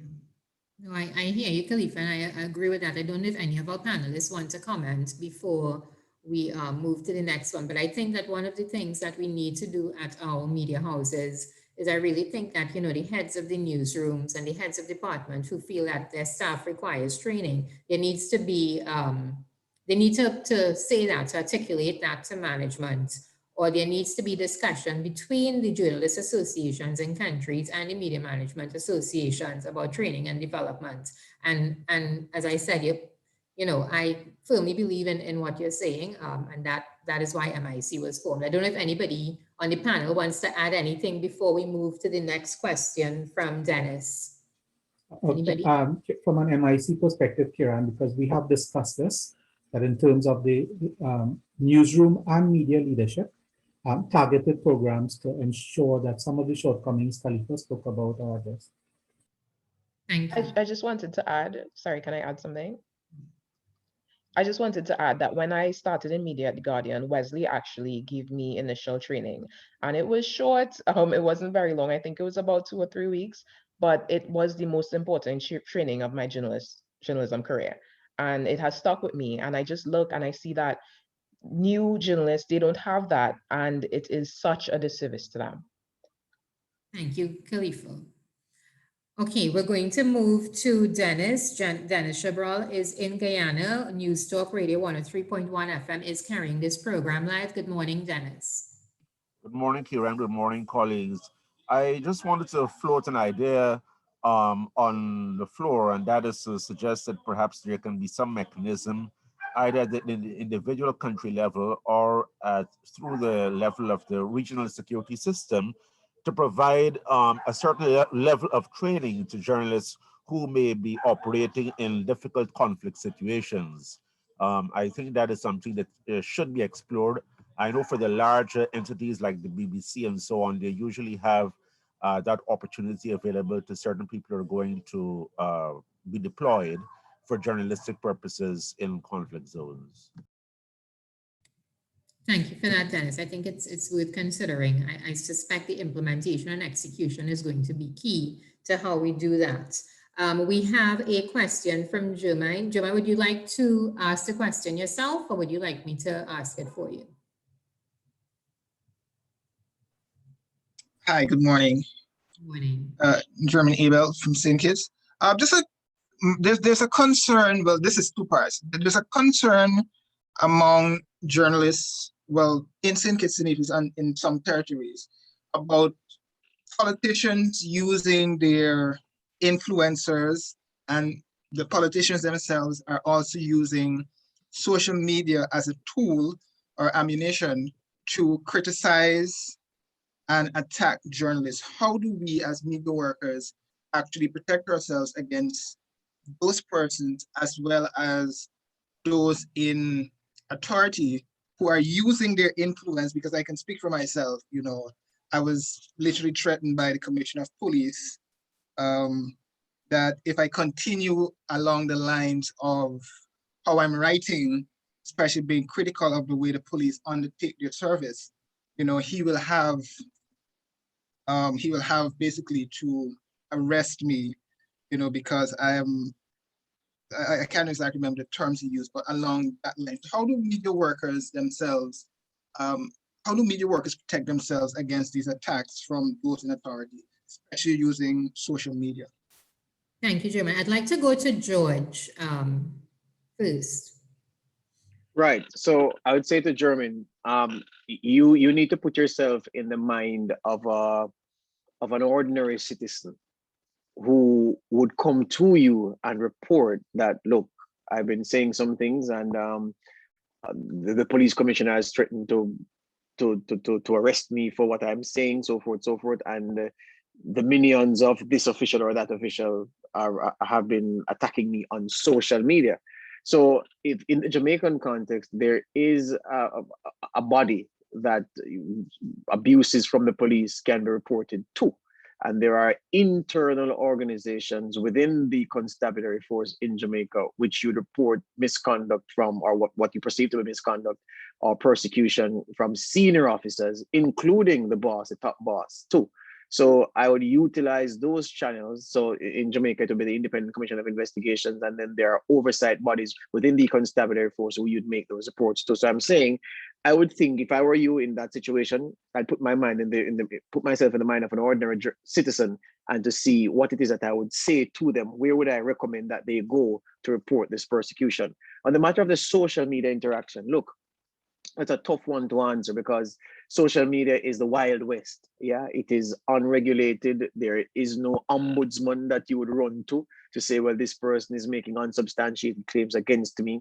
I guess you just have to, on social media, as long as the person isn't making threats which would constitute cyber crimes, and and that of course would be if you have cyber crimes legislation in your country that facilitates that kind of thing, where someone makes threats against you online, you report them, they can track down the user behind the person behind the username, and then action can be taken. If you don't have that, you just have to write it out, where social media is concerned. But in terms of an identifiable official, then you have to use the channels that are available under law, and then within the context of how your country runs, to file an official complaint, and then let the course be taken from there. Thank you, George. Any of our panelists Yes, want to add I anything? concur with George. You have, I don't know if in case you have a body that looks after security forces and discipline. You should have a body, and I hope you do, which looks after the discipline of the security forces. You make an application or submission to that body. There's also within the police force itself, probably as a last resort, an office that deals with police conduct. And also I would suggest you talk to a lawyer. Get a lawyer friend, get somebody to give you some legal direction in terms of how to deal with it. All these things you can do to help you in this process. The other thing is that with response to the social media attacks and so on, make sure that you are on the right track. Make sure that you cross your T's and dot your I's, that you are doing the right thing. So that's the first thing, because you have to live your conscience. So whatever attacks and threats they're throwing out to you, make sure that none of what they're saying is true. So that is an important aspect. So you have to be strong. It's not going to go away, bro. It's not going to go away, my friend. So you just have to do what you have to do. And that is what I would suggest to you. But in terms of the other thing about things that they say on social media, I don't know if in St. Kitts you have act which deals with that type of thing, but in Barbados we have what is called the Misuse of Computer Act, in which people they can't, unless they want to be prosecuted, say things that damage people's reputation and put them in a bad light in the eyes of right-thinking people. So that act helps and people have actually been charged under that act for putting things on social media about people which are slanderous and defamatory and not true. We have a whole panel on this coming up, but I think that people will find at the end of that panel that there is already recourse. What Jermaine really related to us sounds very much as if a criminal act has been committed, and there is existing recourse for that in terms of recourse for defamation. That recourse exists with or without cyber legislation. Thanks, Wesley. I'm going to move to the floor because we have quite a few questions. Imtiaz, you have your hand up.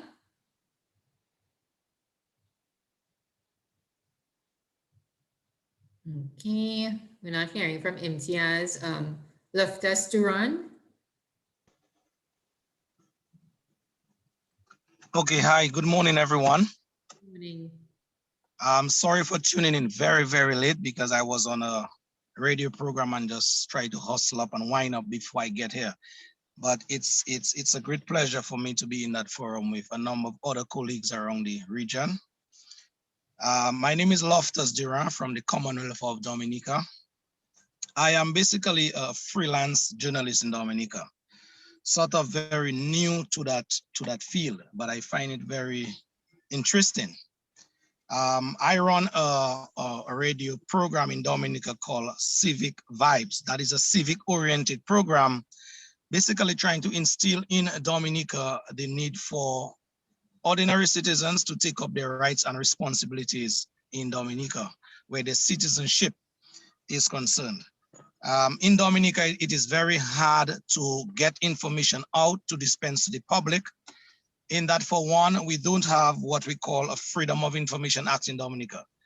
So anything and everything that have to go out to the public in terms of news, it is basically a struggle to get it out. And sometimes, most times, anti what the quote unquote political powers of the day may not want to go out, then it is like looking for a needle in a haystack scenario. So that is one of our main challenges in the Commonwealth of Dominica. Now, my question is, seeing that I tuned in that late, I don't know if that thing was cleared up earlier, is whether, as we speak, there's any training opportunities or module being run by the US Embassy or any other organization that somebody like me, being kind of new in the business, can tap into to be a little more qualified one, thereby becoming a little more effective. That's my question. Thank you. Because I think you should go to Media Institute of the Caribbean.com. We have several programs that we run at different times, and the short answer to your question is yes. You should also look at Association of Caribbean Media Workers, acmpress.org, and they also do training and development from time to time. So I think that you will find some answers, and you can email both entities individually also, and they can add you to the mailing list. If you need some advice on specific issues, you'll find that at both entities, we have people who would be willing to give you some guidance if it's necessary. So thank you for that one. Folks, there is a national association in Dominica, which needs a little waking up. Maybe you can help wake them up. Yes, I know. Okay, so folks, thank you for all of your questions. I think it really got heated, and I'm so happy that everybody joined in. I hope that we were able to answer everybody's question, and that nobody was left behind, but you can email mediainstitutecaribbean@gmail.com with other questions, and we'll do our best to respond to it at a later time. I want to thank our panel this morning, George, Emmanuel, and Wesley. Thank you so much for giving your time. I want to thank you all personally too for your continued commitment to developing our media industry and landscape, and for all that you do for your fellow journalists and colleagues throughout the region. And to let you know that you have many of us who are very proud of the work you're doing, and you have a lot of younger journalists who I know are looking up to you as role models, and we want to thank you for your continued efforts and for sharing this morning. So folks, we're going to move into panel 2, We're going to take a quick 2-minute break because I know it was a long morning. So no more than 2 minutes because our other panelists are already here. So I'm going to just pause for 2 minutes and we will come back. Thank you.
Okay, folks, we're ready to restart this morning, and we are going to start with panel 2.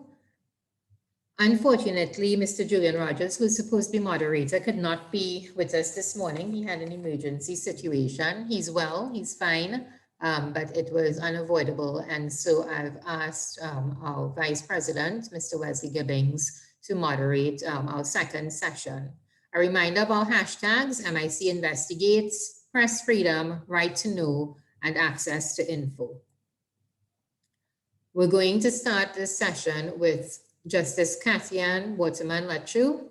She's a former media practitioner, and she was called to the bar in 1998 in Trinidad and Tobago, and 3 years later became a prosecutor, rising to the rank of Deputy Director of Public Prosecutions. She retired from that post in 2014 to become a judge of the Eastern Caribbean Supreme Court, where she served in St. Vincent and the Grenadines as a criminal bench judge. In June 2017, she returned home to Trinidad and Tobago to serve as a High Court judge in the Criminal Division. Justice Latchoo is also a fellow of the Commonwealth Judicial Education Institute based in Halifax, Canada. She also holds a Master of Science degree in Legal and Forensic Psychology from the University of Leicester, England, and she is also, law is actually her second career. Before being called to the bar, she was a newspaper journalist and editor. And in 1996, she was named Journalist of the Year. She has written several books, the latest being Newsroom Law, a legal guidebook for Commonwealth Caribbean journalists. I encourage everybody to get a copy of this book. It is one of the few tools and resources we have in the region that deals with media law. So please try and get a copy of it. It is on Amazon, and it was published by UWI Press. And we're very happy that she could be with us this morning. Our second guest on this panel, I don't think needs a formal introduction. I actually laughed when she sent me this bio, 2 lines. And I said, you know, maybe celebrities don't need more than 2 lines in their bios. But she is a past president of the Press Association of Jamaica, a broadcast journalist and attorney at law. Mrs. Dionne Jackson Miller hosts one of the leading daily current affairs programs on Jamaican radio, Beyond the Headlines, on RJR 94 FM. She's a well-regarded weekly current affairs television program as well, called All Angles on TVG, and she is a practicing attorney at law. She tutors at the UWI in constitutional law and also writes on issues relating to media law and human rights law. So I would like to thank them for being here, and I am going to pass it on to Mr. Wesley Gibbings. Yeah, thanks for all of that, Kiran, and I think that we have 2 panelists who are ideally suited to cross this bridge between journalism and law. And I'm happy to note that Katiana is a former journalistic colleague, and Dionne I've known for a long time, and we've worked together and collaborated at the level of ACM and PAG. We're going to start with Justice Waterman, who is going to provide us with an overview of what exists. You know, what's the existing framework, what exists there for us to rely on for protection, and what exists there by way of prohibitions on freedom of the press. So I think that while she's bringing up that, I'm not using PowerPoint. You're not using it. Oh, okay, great. Okay, so over to you, Justice Waterman. Thank you so much, Wesley. Freedom to speak only inoffensively is not worth having. A wise judge once said that in an old English case. So, what is there to protect you when you need to offend people? Because at some point as a journalist, you're going to offend somebody unless you're only writing about garden parties and the weather, and even then you might run into difficulties. So it is expected that sometime journalists have to speak in a manner that they offend somebody, because there are enough people out there who don't want you to investigate, don't want you to report the truth. And that's why you're there, to protect the public, to inform the public, to guide them. Now, I'm just going to highlight a few pieces of legislation which have come into effect fairly recently in the English-speaking Caribbean as examples. Obviously, in 5 minutes, can't cover the whole gamut of legal provisions. And just to feed in from what we were just talking about, for example, what do you do when you're being harassed or defamed on social media? That was interesting to me because we referred to Computer Misuse Act in Barbados, cybercrime legislation, which has come into being in the region recently. For example, in the British Virgin Islands, we have the Computer Misuse and Cybercrimes Act. In St. Vincent and the Grenadines, the Cybercrimes Act. Jamaica also, and Trinidad and Tobago also dealt with cyber crime, which became controversial throughout the region. But that was interesting to me because already you were able to see how those type of provisions can benefit you as an individual, as a citizen, as a human being, and as a journalist. You can reach to the law to protect you. And that brings us to a very important point. When challenges to freedom of expression arise and how the law protects or doesn't protect, it's really usually comes down to balance. What is the balance? And judges sometimes, it's like being a ballet dancer. We're always trying to find the right balance because we all know no freedom is absolute. For example, freedom to enjoy your property doesn't mean you could blast music at 2 o'clock in the morning to your neighbor's discomfort. So where does the balance lie? And each case stands on its own facts. So let's take the cybercrime or misuse, computer misuse legislation in the region. That type of law was targeted at protecting people from the abuse that you yourselves may have experienced or described. But what happens? Sometimes when we're trying to target one evil, one mischief, something comes through the door that could affect your very press freedom.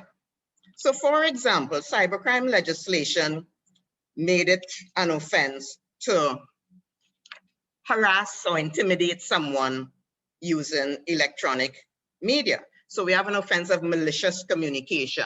It's an offense to publish malicious communication.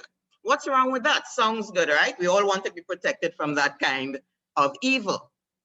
But in a harsh or overzealous environment, could not that be interpreted in such a way to silence journalists who need to speak offensively? Depending on what you say, you're saying, can I not interpret that to say that you are harassing, you're being offensive in the definition of the Cybercrimes Act? Well, that happened in Jamaica. It came up in Jamaica where a particular woman, a co-founder of a rights movement, was vituperative on social media. She was charged. The DPP issued a press release explaining, look, the post was offensive, but it didn't reach the criminal threshold. So think about it, malicious communication. You're not supposed to harass somebody, you're not supposed to intimidate somebody. If I am the subject of an investigation in which the journalist needs to speak offensively about me, and I'm digitally doorstepping you, you're trying to avoid me, so I'm constantly sending you emails and so on. I can say, I'm being harassed by this journalist. Now you might say, oh, that's not what the legislators meant. It's not what they meant, but there needs to be a protective clause. For example, in the Vincentian Cybercrime Act, after much discussion, a clause was introduced saying, for the avoidance of doubt, nothing in either section shall be construed as restricting the right of freedom of expression under the law on any subject. So that's one example. What about the data protection legislation? Trinidad and Tobago and the Bahamas have passed data protection acts. The Cayman Islands also have data protection law. Now, don't we all want to be protected from people misusing our computer information? Who would say no, we don't want to be protected from that? Don't we all have an interest in privacy as human beings, as citizens? But look at how it potentially infringe press freedom or the right of journalists to investigate and publish and to speak offensively if they have to. The issue with that type of legislation, for example, in Trinidad and Tobago, is that personal information was restricted. But what is personal information? The description was so broad, it actually meant that you couldn't even publish someone's age, address, marital status. So it was generally, the issue was, it was too broad. So how do you speak offensively in that kind of legal environment if it could be applied in a harsh or extreme way? So that caused quite a bit of discussion and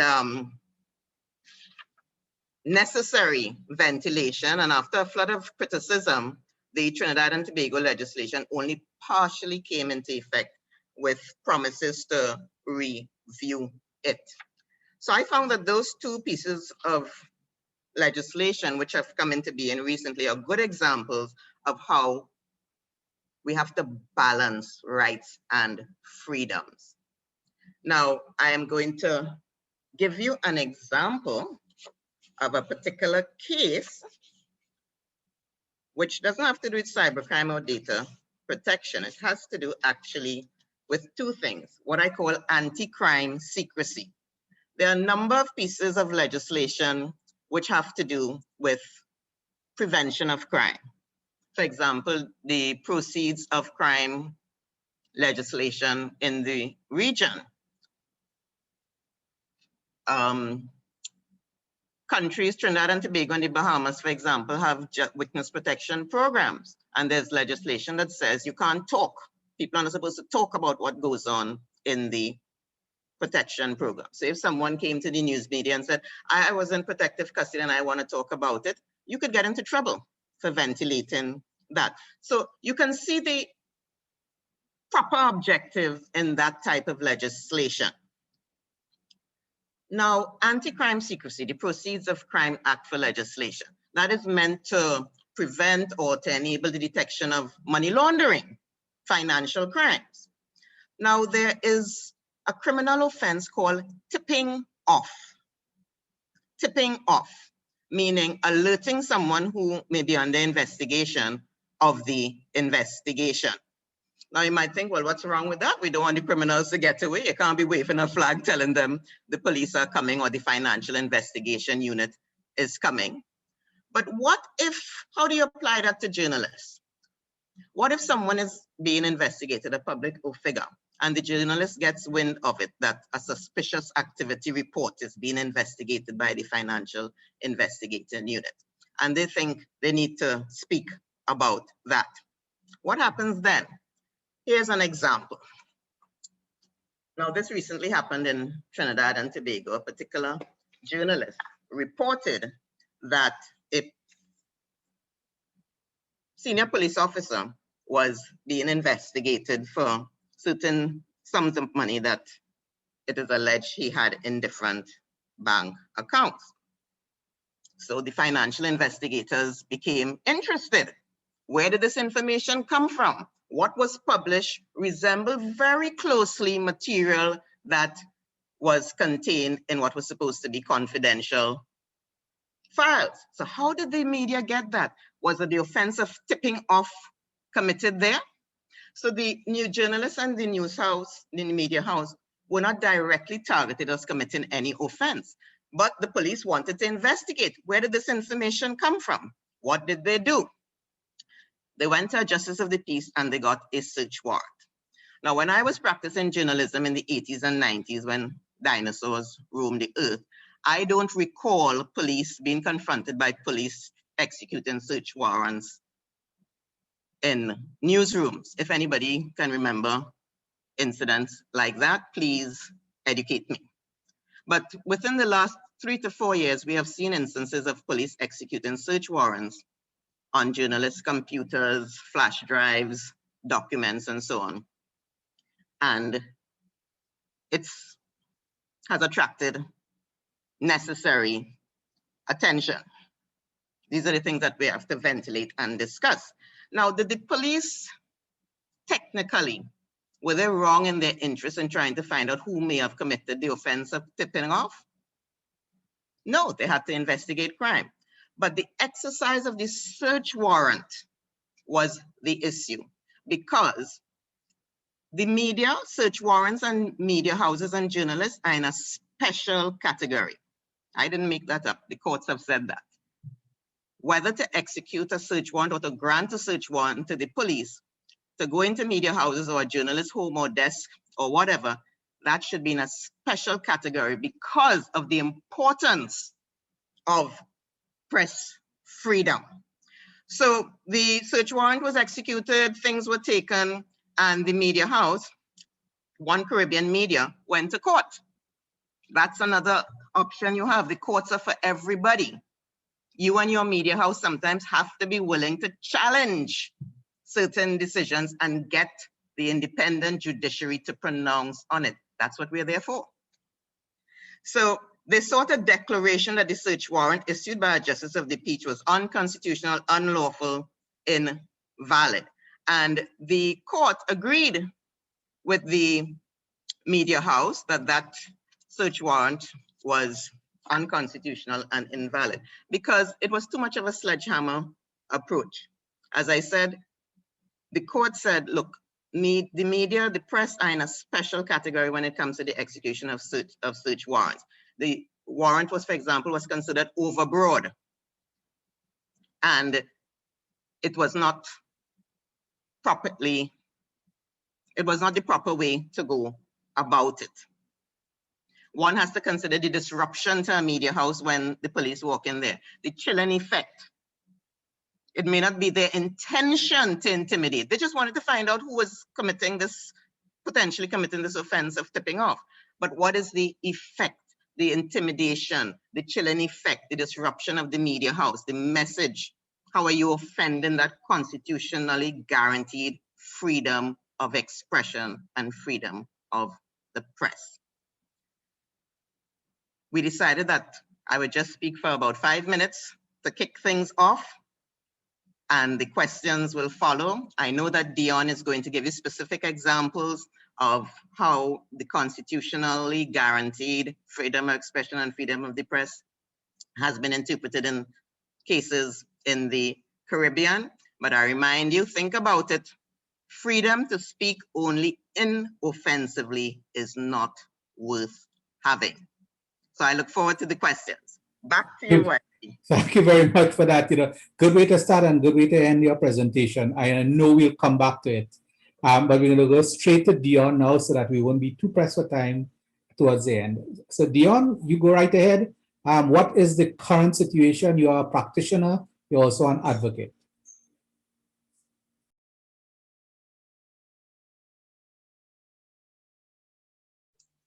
Okay, thank you so much, Wesley. And yes, I thought I love Justice Waterman Latchoo's quotations there that she started and ended with. It's just so apt. The whole idea of offensive speech, which is what we do, needing to be protected. All right, so let me just, what I want to do is just to give some specific examples of some instances, in fact, in which freedom of the press has been affected in the Caribbean. And we were talking there about what is a journalist. So I thought it was interesting to share, let me share two definitions. This definition comes from the Canadian Journalistic Sources Act, which is an act I'm starting to look at, which is really interesting because Canada has given legal protection to your sources as a journalist in terms of protecting you from having to reveal sources. Now, in that particular act, this is a definition they use: a person whose main occupation is to contribute directly, either regularly or occasionally, for consideration to the writing, collection, writing, or production of information for dissemination by the media or anyone who assists such a person. And you can say this is a pretty broad definition, which I think was very deliberate in terms of the kind of changing the evolution of our profession and who you actually speak to as a journalist. In the case that Wesley was referring to out of Costa Rica, they used this definition in their law that was held to be unconstitutional, in violation of freedom of expression. They said a journalist is a person whose principal, regular, or paid occupation is to practice his or her profession in a daily or periodic publication, or in radio or TV news media, or in a news agency, and for whom that work represents the principal source of income. So just in terms of the kind of discussions we're having, that's an interesting, what should I say, kind of duality of definitions to look at. No, this is a point in my presentations where I always say, hey, I like pretty pictures, okay? So sue me, because I always have one of these slides. And what I'm basically saying here is that when you look at the cases across the Caribbean, you see that a wide variety of laws, in fact, has been used to try to affect press freedom, coming in all colors, all shapes, and all sizes. There you have the explanation of the slide.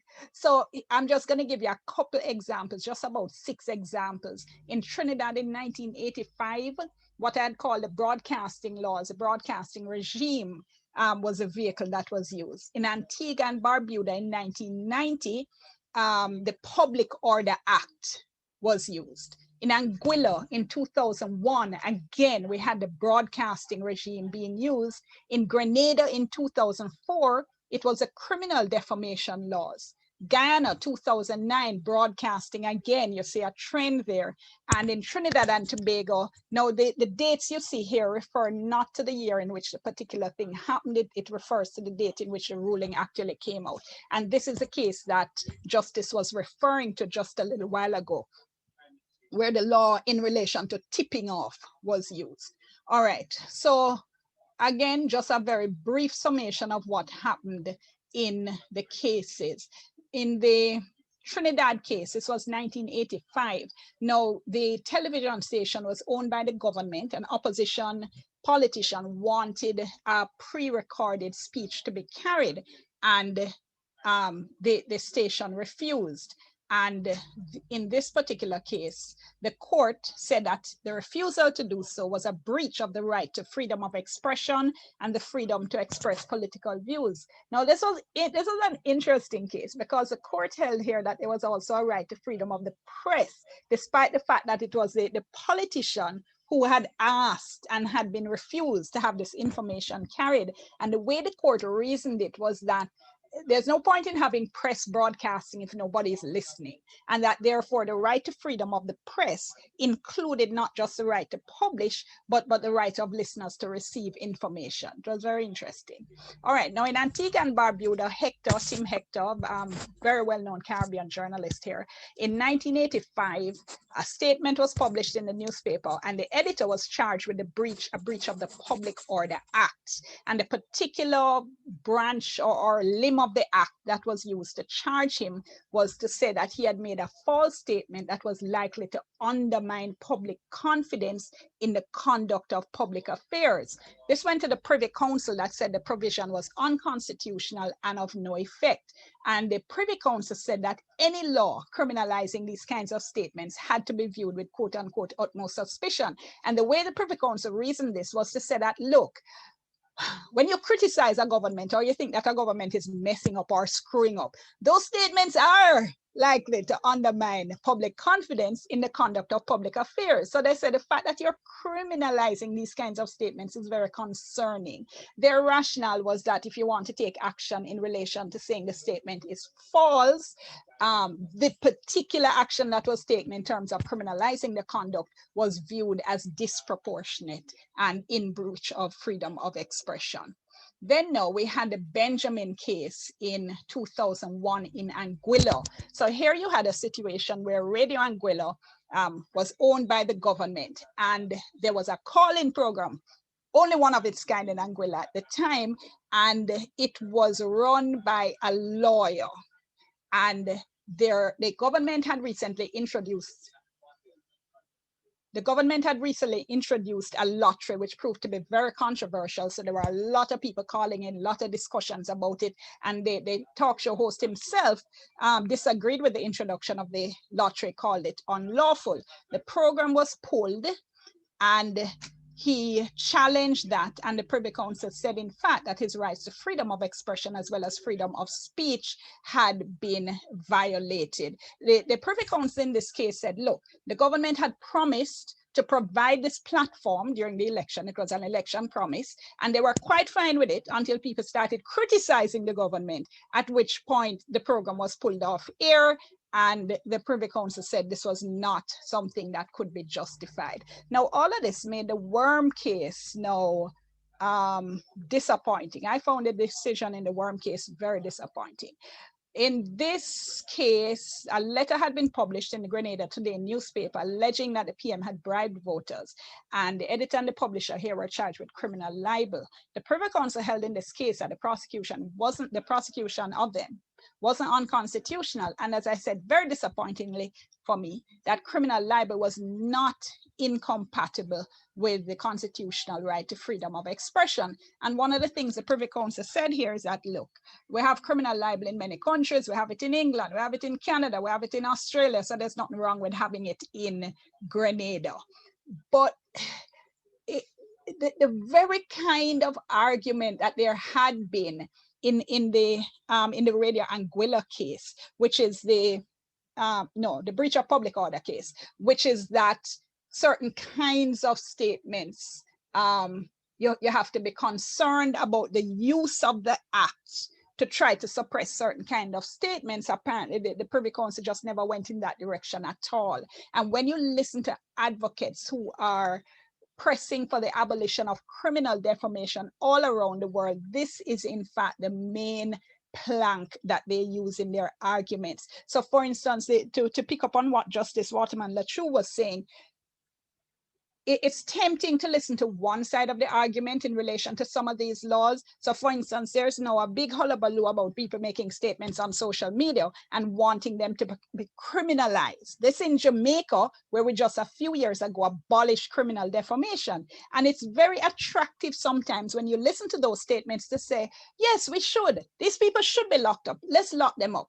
But a lot of the time, there's a failure to understand the impact of these kinds of laws on the press, and that they may be introduced supposedly with one intention, but they can be used against the press. And as we've seen in several instances in the Caribbean, indeed, they have been used against the press. Now, this was a case, a 2000 case out of Ghana. Now, look at the dates here. This ruling was handed down in 2009. There was a 1993 application for a license to operate a radio station. Application wasn't refused, The state agency just never responded for years. In fact, there was a point at which the state agency said at one point, years after, hold on, we think you're broadcasting without a license. We're going to try to prosecute. That was thrown out. But the operators of the radio station then actually challenged this and said, hold on, we've applied for this thing. You absolutely refused to answer it. We believe that your non-refusal to answer, to grant the license, if it is you're going to refuse, give reasons. There was none of that. There was just this silence. And they challenged it as a breach of their right to freedom of expression and freedom to communicate and receive ideas. And the court upheld that and said they did in fact believe that that was the case. And this was a case that Justice was just talking about out of Trinidad. And this was the actual headline: ACP flagged for suspicious activity. Bank records deposits of close to 2 million into over 15 personal accounts. March 11, which was 3 days later, and after a second follow-up story, in fact, the police raided the Express, claiming they were looking for items to get evidence of tipping off. All right, and just by way of context, since we're talking about all this in the context of press freedom, this is where the various countries that are mentioned in these various cases stood last year on the Global Press Freedom Index. Trinidad and Tobago was at 36. The OECS with countries which the index treats as one were ranked as 44. Ghana was ranked at 49. And when we get into the Q&A, I actually have some ideas in terms of what more we can do to protect journalists. But yeah, I'll leave it there for now and hand back to Wesley. Thank you very much for that, Dionne. And again, quite a lot of material for us to sift and to respond to. But we have had questions that have been coming in, streaming in since Justice Waterman Latchoo made her presentation. And there's one that was forwarded via email to me on WhatsApp. Who is responsible to the police? And should there be laws in place to ensure people are more careful with what is put into the public? I think the gist of that question is whether or not in the region we need greater policing of the social media space and the traditional media space. I mean, I have an answer to that, but I'm not a panelist here.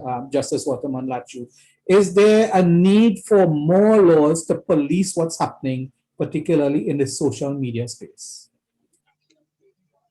Well, anytime I hear the word police, I get nervous when we are speaking about expression and freedom of expression. Now, I don't think necessarily we need more laws. The laws are there. What has happened is that social media has become so pervasive that people who perhaps ordinarily would have thought twice before commenting because they have to write a letter to the news editor or they have to call in a radio program. Now say whatever comes into their head without much thought, and people tend to be a lot looser in what they say on social media. It's so immediate that they can express whatever is on their mind. So it's sort of like in our faces. But the law of defamation, there's no immunity because you put it on social media. It's no different than writing a letter and putting it in the mailbox or running a banner across a building. The law of defamation is there. Social media have no special immunity. So I tend to be reluctant to talk about policing things more. There's been some comment from the bench when cases have got to court because somebody was libeled on social media. There's been some comment that maybe there needs to be a little update in the law to make it a little clearer what people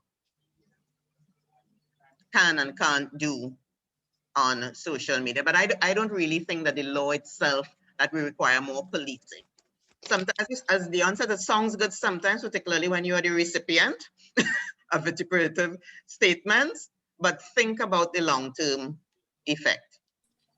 Yeah. Now, I think it's a very important takeaway that in terms of the actionability of online content, because we all the time, and I think during this morning's discussion, we heard it as well, that people are talking about the Wild West and anything goes out there. And I think that it's worthy, it's a worthy takeaway that comment and expression on social media is actionable using not necessarily very specific cyber legislation, common law, statute, case law. There's an abundance of that can apply just as well as much as if something were to be published in the so-called mainstream media. Dionne, your impression, is there a need for more law and more policing and more regulation to protect people? No, I'm entirely with Justice Waterman Latchoo. And in fact, the case that she mentioned in Jamaica recently, I think is an example. So how do I put this now? Okay, so we've been having a big conversation in Jamaica. Well, not recently, say over the past year or two, when the Me Too movement was burgeoning in the United States in relation to Me Too movement here in Jamaica. I remember at one time I tweeted that people need to be very careful because we don't have the same kind of laws, right? We have a different legal regime. Our defamation laws are very different. And of course, people cuss me off. That's okay. That's okay.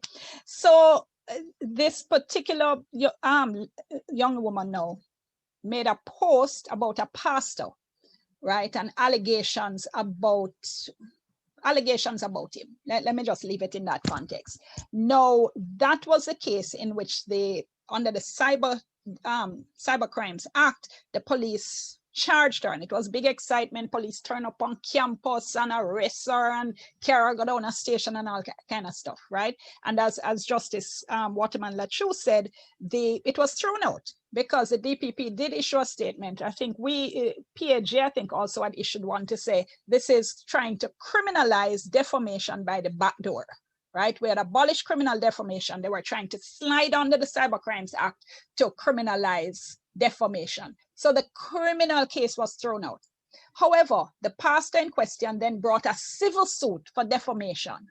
She, for whatever reason, chose not to defend it, right? And so I'm making absolutely no pronouncement now on the truth or otherwise of her allegations. My point is that the pastor brought a civil suit. She did not defend, and judgment was handed down against her in the sum of, if I recall, somewhere in the region of several $1 million. It may have been 10 or 12 million or something to that effect. So the laws are there.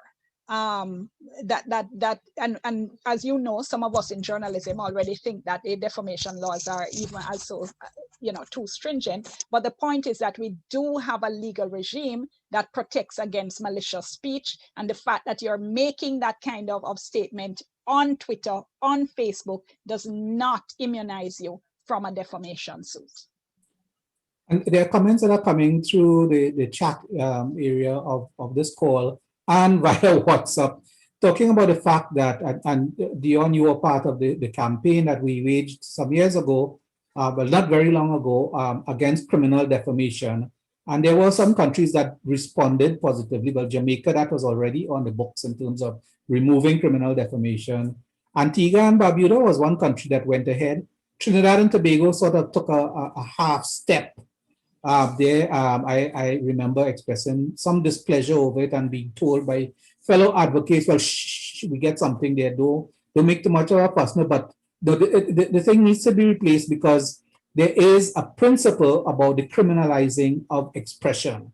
And what has been found, and Aurora is commenting in the chat there, that where that kind of approach to expression is being done away with, either through legal precedent or new laws or whatever it is, governments, the authorities are finding other ways to reintroduce this notion of criminalized expression.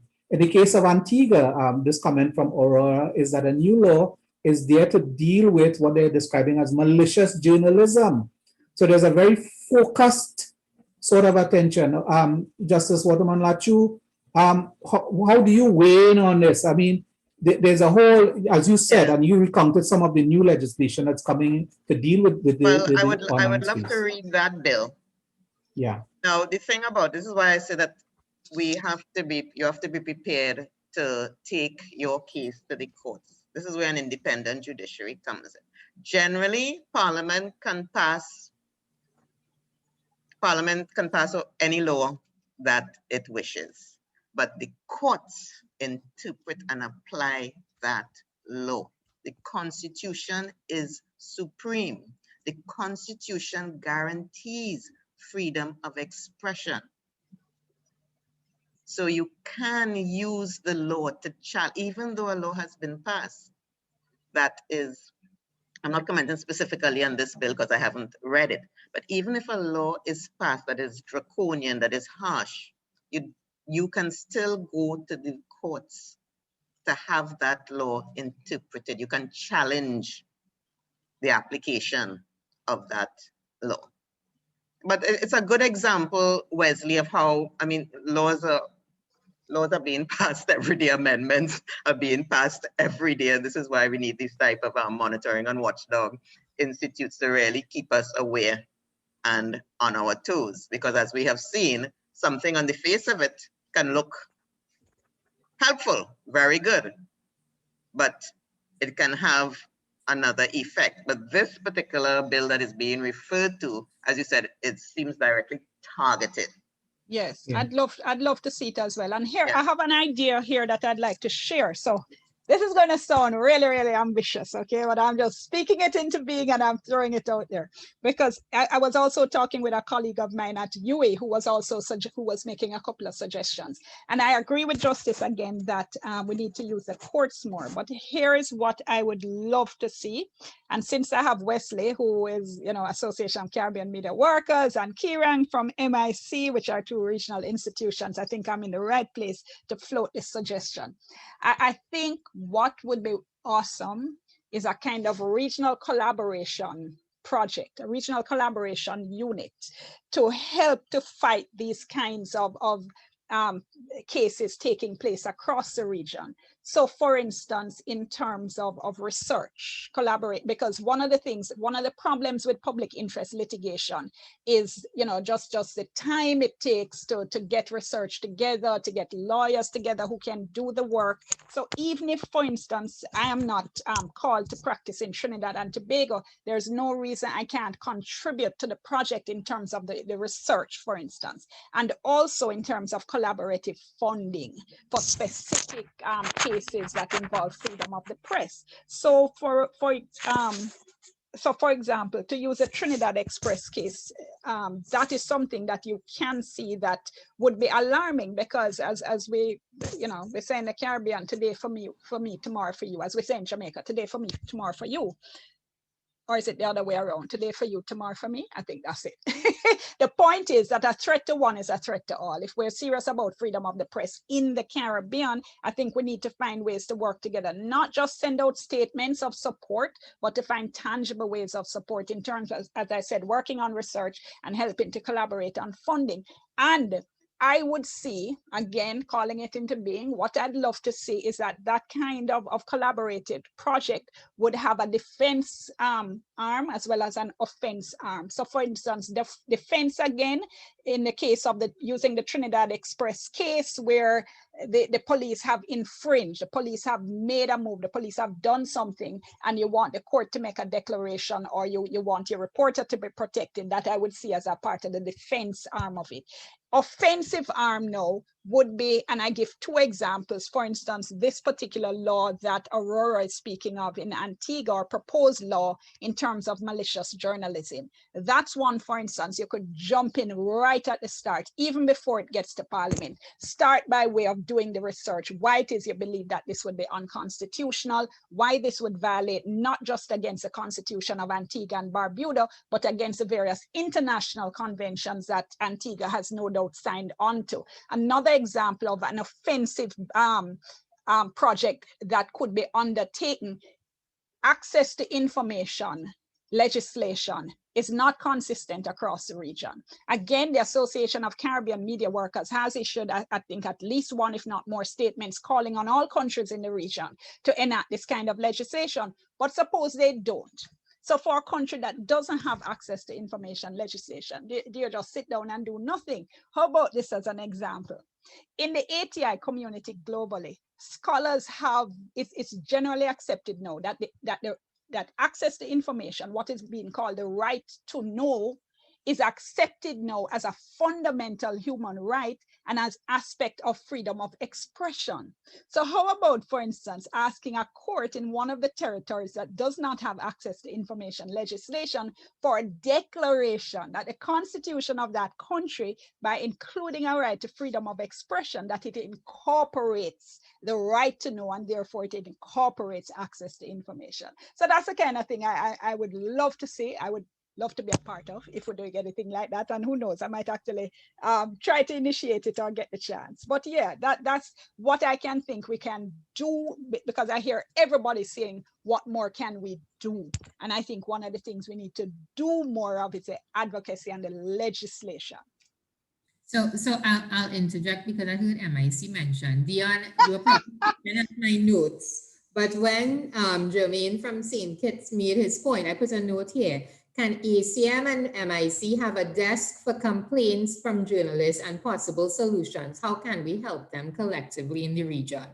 I think you took that thought and you're weighing it with your presence as a advisory board member of MIC. So I'll make a deal. I'll put myself on the line here, Wesley, as I did with you and MIC in 2012. If you come up with a concept and structure, Dionne, I make a promise that I will do my best to implement it and find the money. My job has always been finding funding for everything. Hey, it's a deal. It's a deal, folks. Yeah. But I think though, that the point Dionne is making goes even beyond the troubleshooting functions, because in terms of specific troubleshooting, you will find that there are international agencies to which you can turn for a level of assistance and recourse. What our shortcoming has been in the past is that these organizations usually require a very well-informed brief. So briefing documents. The Center for Law and Democracy, for example, in Canada, has assisted in the past with on the criminal defamation issue because they have quite a lot of research capacity and a lot of expertise there. But if we were to approach an international body like them, we would need to have a pretty well-researched and well-elaborated document. But Dionne's proposal is preemptive in a sense, which would be a sort of separate and distinct function as, from troubleshooting instances when they arise. I think what can happen there is that we need to ensure that the national organizations are equipped, because you would need prompt action, you would need prompt and well-informed action in those cases. And so very interesting things, about this whole thing about law. I mean, I'm a Bush lawyer. I'm actually doing an international law course right now and really struggling through it because I think that the languaging of some of these things is a bit of a difficulty. But I know enough to know that it's not always a matter of the law. And that many times something can be very lawful and wrong at the same time. And somebody raised a question in the chat earlier, which we can address, which relates to the question of offensive speech. And the fact that, okay, in some instances, governments are promoting laws to criminalize offensive speech. In Latin America, you have insult, laws of insult. You can't insult this other. And a big campaign that was done away with. Now there's this resurgence now of interest in laws that can. So is there a balance, Justice Waterman Latchoo, with respect to the strict legal application of measures to address so-called offensive speech, and offense is part of free expression, of course. Insult might be part of freedom of expression, but at the same time, some of the content that we're witnessing on social media, not that I'm suggesting that any law be applied, but that there be something to suggest to people, but look, this might be totally lawful, but not acceptable.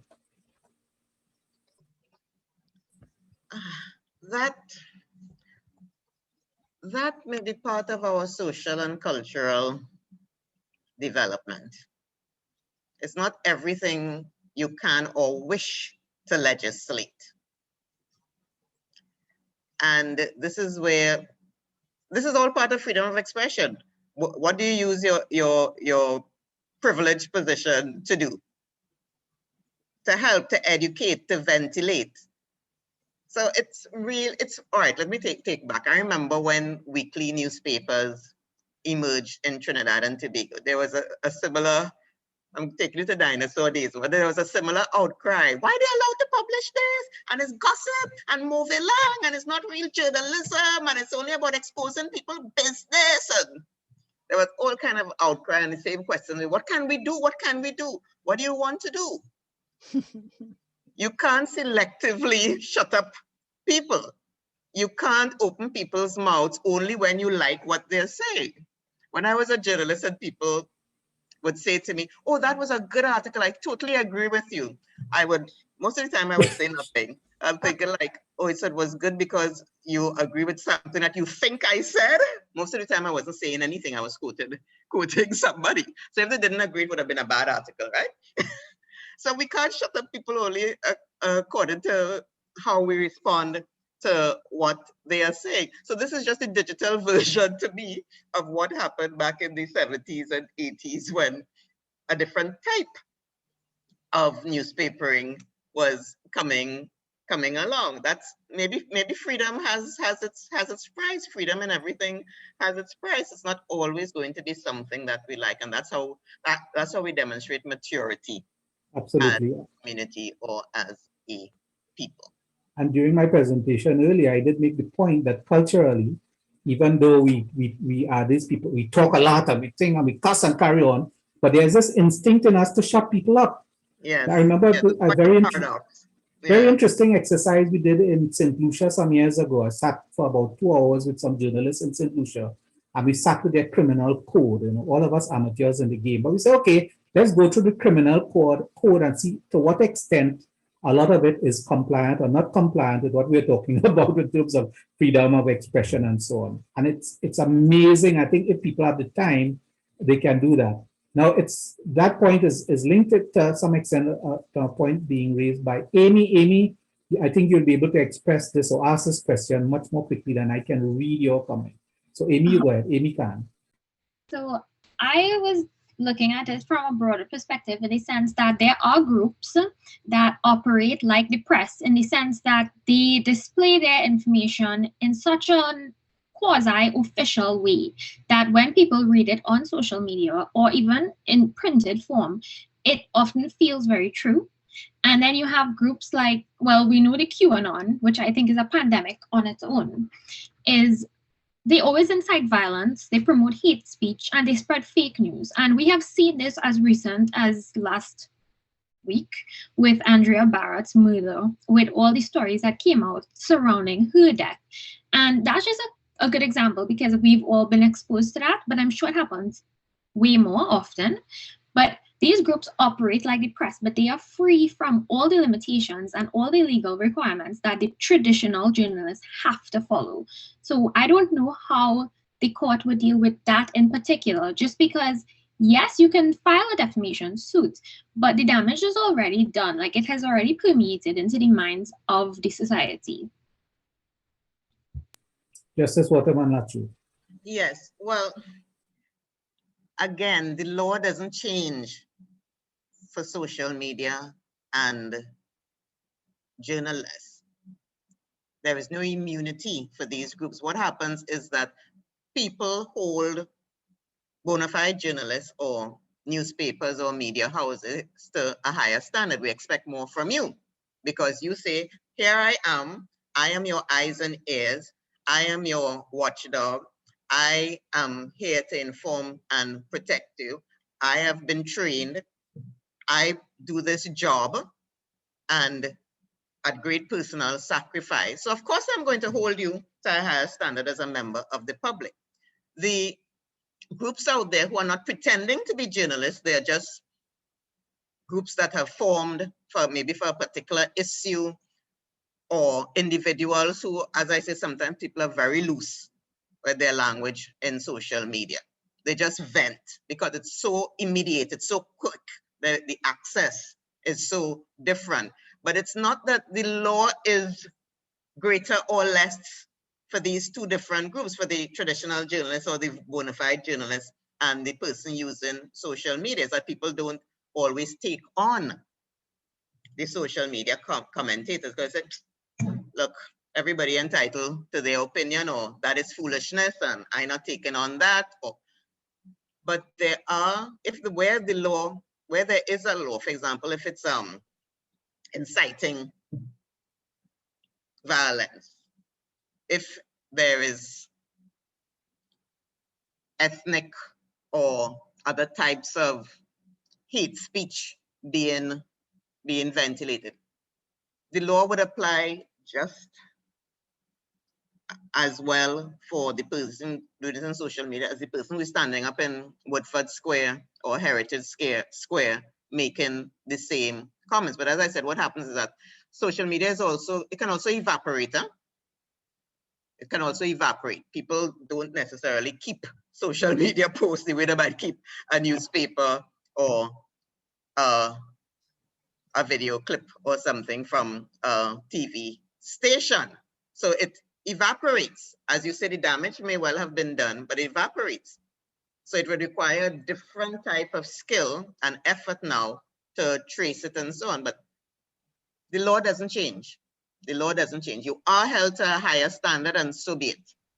But in particular, the way that these groups can often target journalists. So if we see what happens with Anderson Cooper in particular, I mean, he's a credible person, but his integrity is being doubted based on what these groups are saying about him.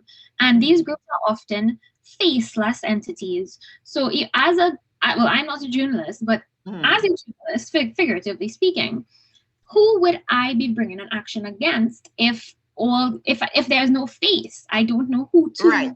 I agree. That's the difficulty with social media. It requires different skills and a different type of effort to identify sometimes who is the perpetrator, who is behind the post, but it can be done.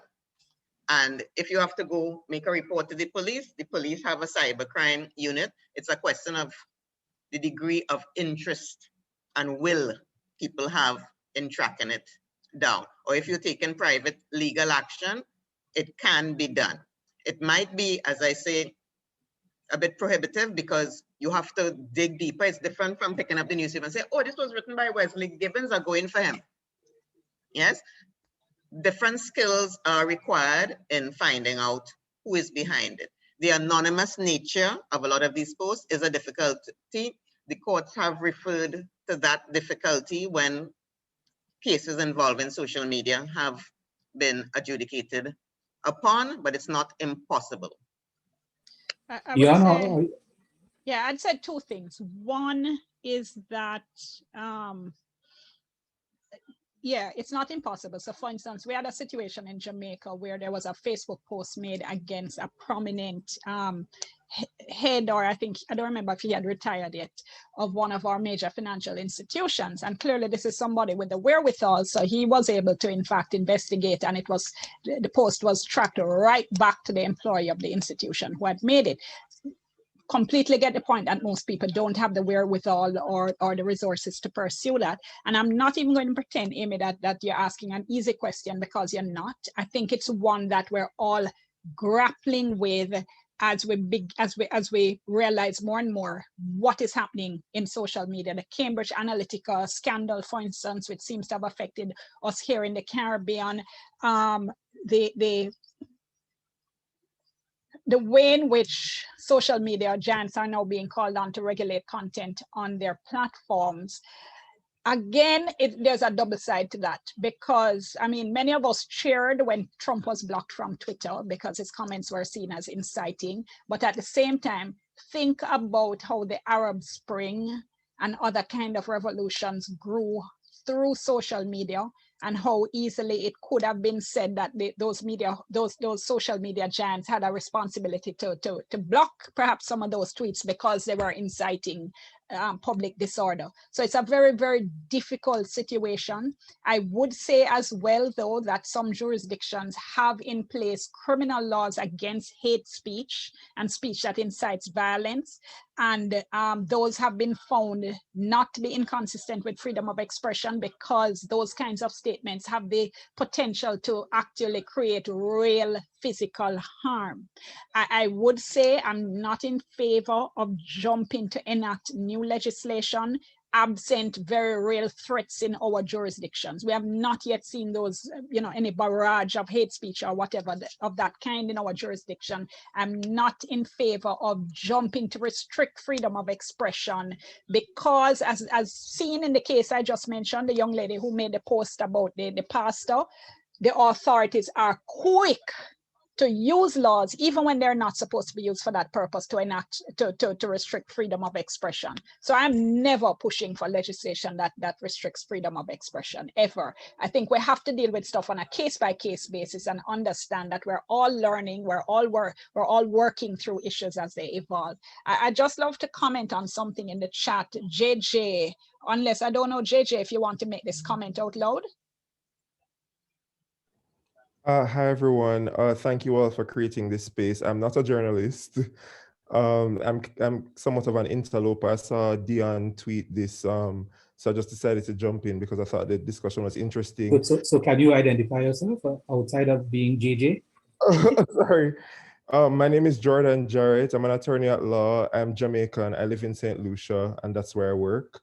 I was just observing I was looking recently in Jamaica, we've had some issues about data breaches, and the response by our public officials has been quite telling in terms of how they've responded to journalists' quest to seek truth in this matter. And so really, one thing that was pointed to by a public official was the Cybercrimes Act.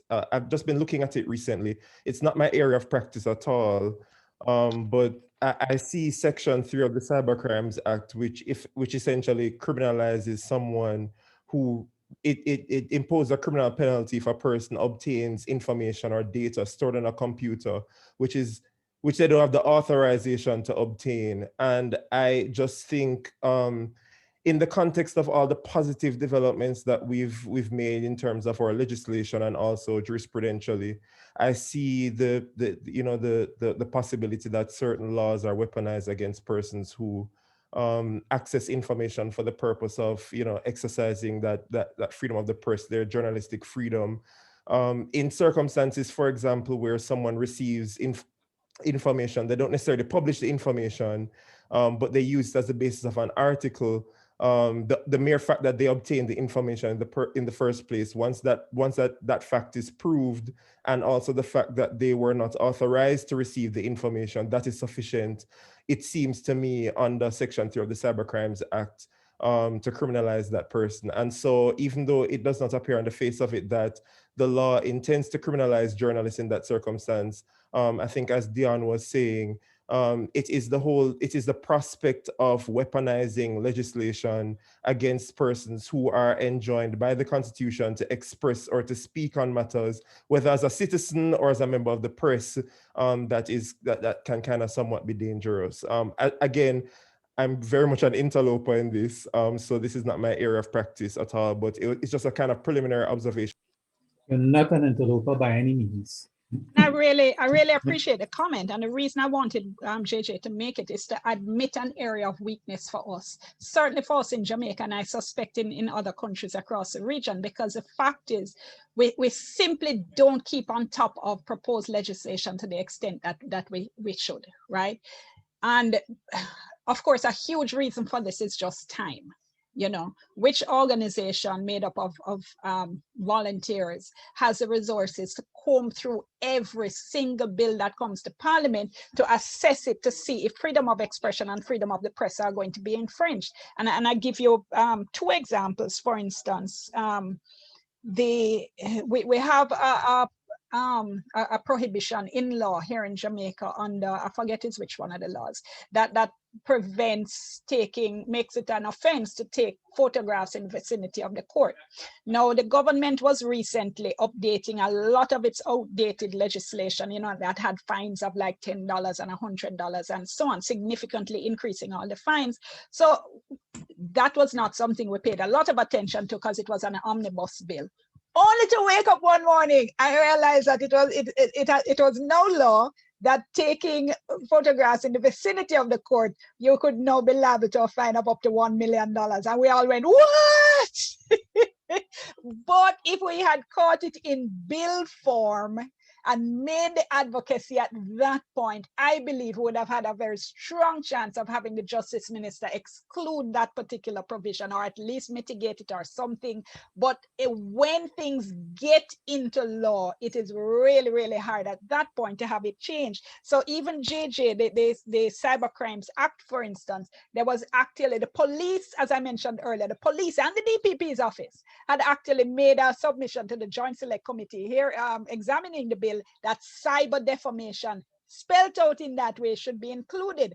Somebody prips us on that occasion, and you know, we jumped around, we made noise, we made official submissions to the Joint Select Committee, you know, and we were able to do that as well recently when the government wanted to reduce the access to cabinet documents from exempt them from public disclosure. It's now at 20 years. The government wanted to increase it to 70 years. Again, somebody prips us and told us, we heard before it was passed, so we were able to make a whole heap of noise, big lobby, and that was backed off. But it ties into the point I was making earlier in terms of this regional collaboration project, to find some way because I think that would need to be part of it. We would need to find a mechanism so that we can examine some of these bills before they come into law, so that we can start the advocacy before they're enacted, because that's absolutely critical. So the Data Protection Act, for instance, it's passed but not yet in effect. While it was in bill form,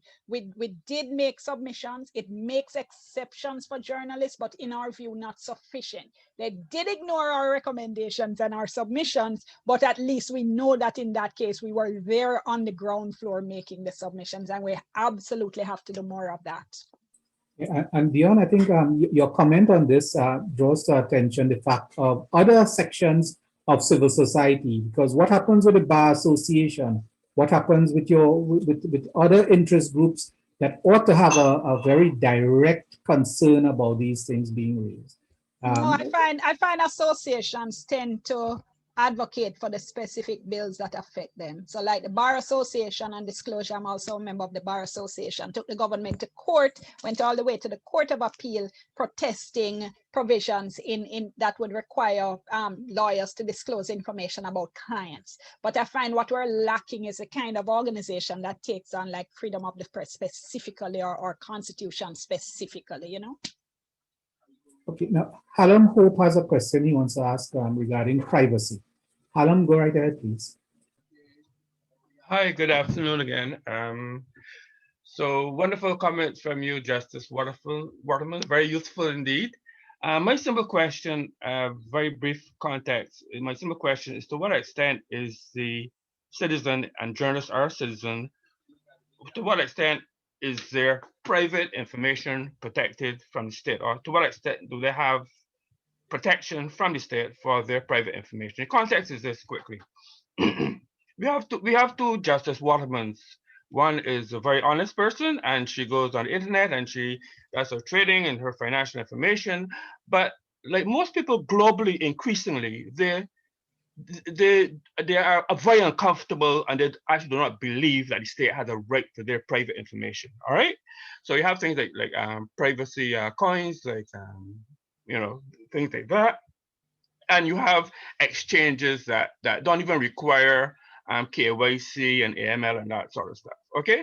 On the other hand, now you have the other Justice Waterman, who is there dealing with money laundering and all that sort of stuff. And of course, the police have recourse to her because they can say, well, okay, we've been following her somewhat, and we believe that she's engaged in some nefarious activities.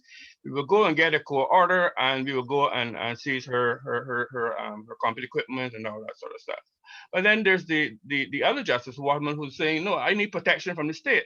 The state does not have a right to my information. I believe that I have a right to that privacy, and there's a global view, Madam Justice, that is their perception, that is their right. They're honest people, and they have a right, regardless whether they're journalists, individuals, citizens, or whatever. They have a right for the state not to have access to their information, even if one consideration is that they do not trust the state apparatus in terms of addressing cybercrime and protecting their information, that sort of thing. So my simple question again is, to what extent does Justice Waterman, the individual who is not engaging in money laundering, and she's an honest citizen, and she's looking to grow her wealth and that sort of thing, quite justifiably, to what extent does she have a right to say to the state, listen, I have a right to my private information, and you don't have a right to access to my private information? That is not a small question by any means. Yeah, We only have 5 minutes left. Yeah, So, that's a very broad question, and it would be, of course, always fact specific.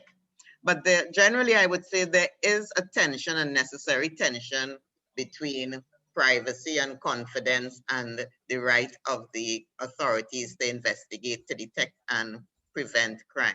And as we become more of a digital population, international transactions, Bitcoin, everything is being done from the click of a keyboard. You will have more and more of that pulling and tugging and tension operating. Many of us are now categorized as PEPs, politically exposed persons. Yes, and we have to subject ourselves to certain things. And sometimes freedom, any type of freedom, there is always a pulling and a tugging. Sometimes you have to give up this piece of freedom in order to protect a larger freedom. And there is no one size fits all. There is no one size fits all. How do you challenge? You will have to face the courts. In most cases, you would have to go to the judiciary, the courts, to challenge certain actions by authorities. But it can't be one size fits all. I would just briefly say that again, using technology, there are areas in which people will have a right to protect themselves. Although the technology does allow the legal system and the police to be able to track down the criminals.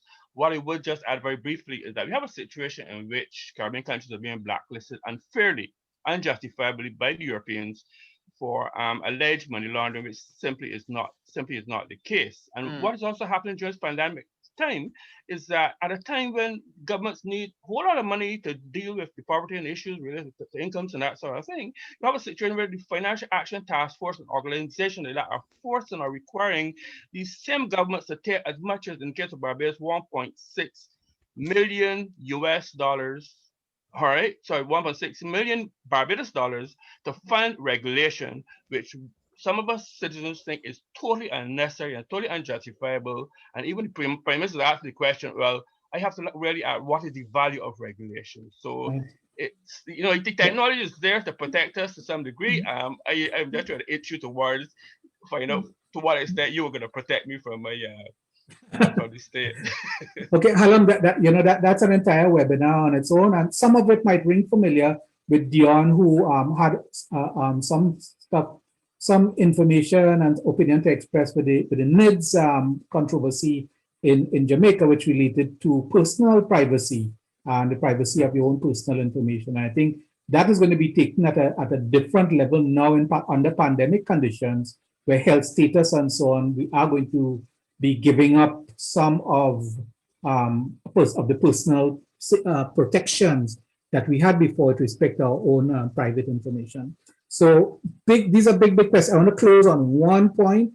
It was a question raised earlier, and we're going to try to use this question as an opportunity to wrap, which is that the ability of governments to shut media enterprises down on all kinds of different grounds. You have the telecommunications legislation that's bringing pressures in the broadcast sector in particular. And you have a greater sort of like tendency for governments to look at these things, restraints on trade. I am, for example, totally against the issue of content portals, local content portals, because I think that can constitute a restraint on trade depending on how you organize your media business.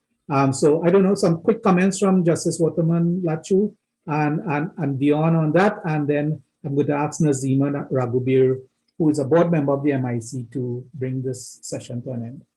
Okay, I think the question is about the broadcast media in particular, the attempts the broadcast media have their own challenges to operate with that don't always apply in the print media. For example, the telecommunication, the contents of their broadcast license, for example, can be invoked. And these things can be invoked in a harsh way, or they can be invoked in a more flexible way. And that is always the fear that in the hands of the overzealous or even malicious, you can stifle free speech. And it's one of those things where there will always be the pushing and the pulling, and it's not one size fits all. It has to be constantly reviewed. We can never say, well, oh, well, we have worked out a protocol, a 10-point protocol, and here it is, and we are good. By next year or next few years, you'll have to review it. Thanks. Dionne? I think because Justice gave a response to that, if you'd allow me, I'd just like to comment on another question we hadn't got to, which is Antonio, who was asking, what about Cuba? And I think really what I would have to say is that I don't know we can think that we here can do anything about Cuba, because realistically, because we don't have any real points of intersection. Cuba is not a part of the English-speaking Caribbean, so that we're not familiar with their jurisprudence. We don't speak the language. I simply don't see any points of intersection at which you could assist in any significant way at our level or provide pressure, other than simply our participation in the international groupings that we're a part of through Association of Caribbean Media Workers, the International Federation of Journalists, IAPA, and so on, which take those kinds of general positions. But I mean, I don't know if Wesley or Justice disagrees with me, but I don't think that's a fight I could see us taking on. It's a very difficult one. As we come to close, the Cuban UPEC, the Union of Cuban Journalists, once expressed an interest in joining the ACM, and we sort of explained what our mandate was, and they expressed no further interest, particularly on the press freedom issues. So yes, but I agree with you, Dionne, that's a task that's a bit beyond us in the rest of the Caribbean at this moment. I mean, there are fraternal relations. I think there are a few Cuban journalists who are on this call right now who would be listening attentively, and we intend to keep them within the fold. But in terms of addressing their specific issues on matters of human rights and political system and so on, those things, I think that the broader inter-American bodies and global bodies will need to take up that mantle. Great. I want to thank you very much, Katya and Waterman, Latchoo, and Dionne Jackson-Miller. Excellent conversation.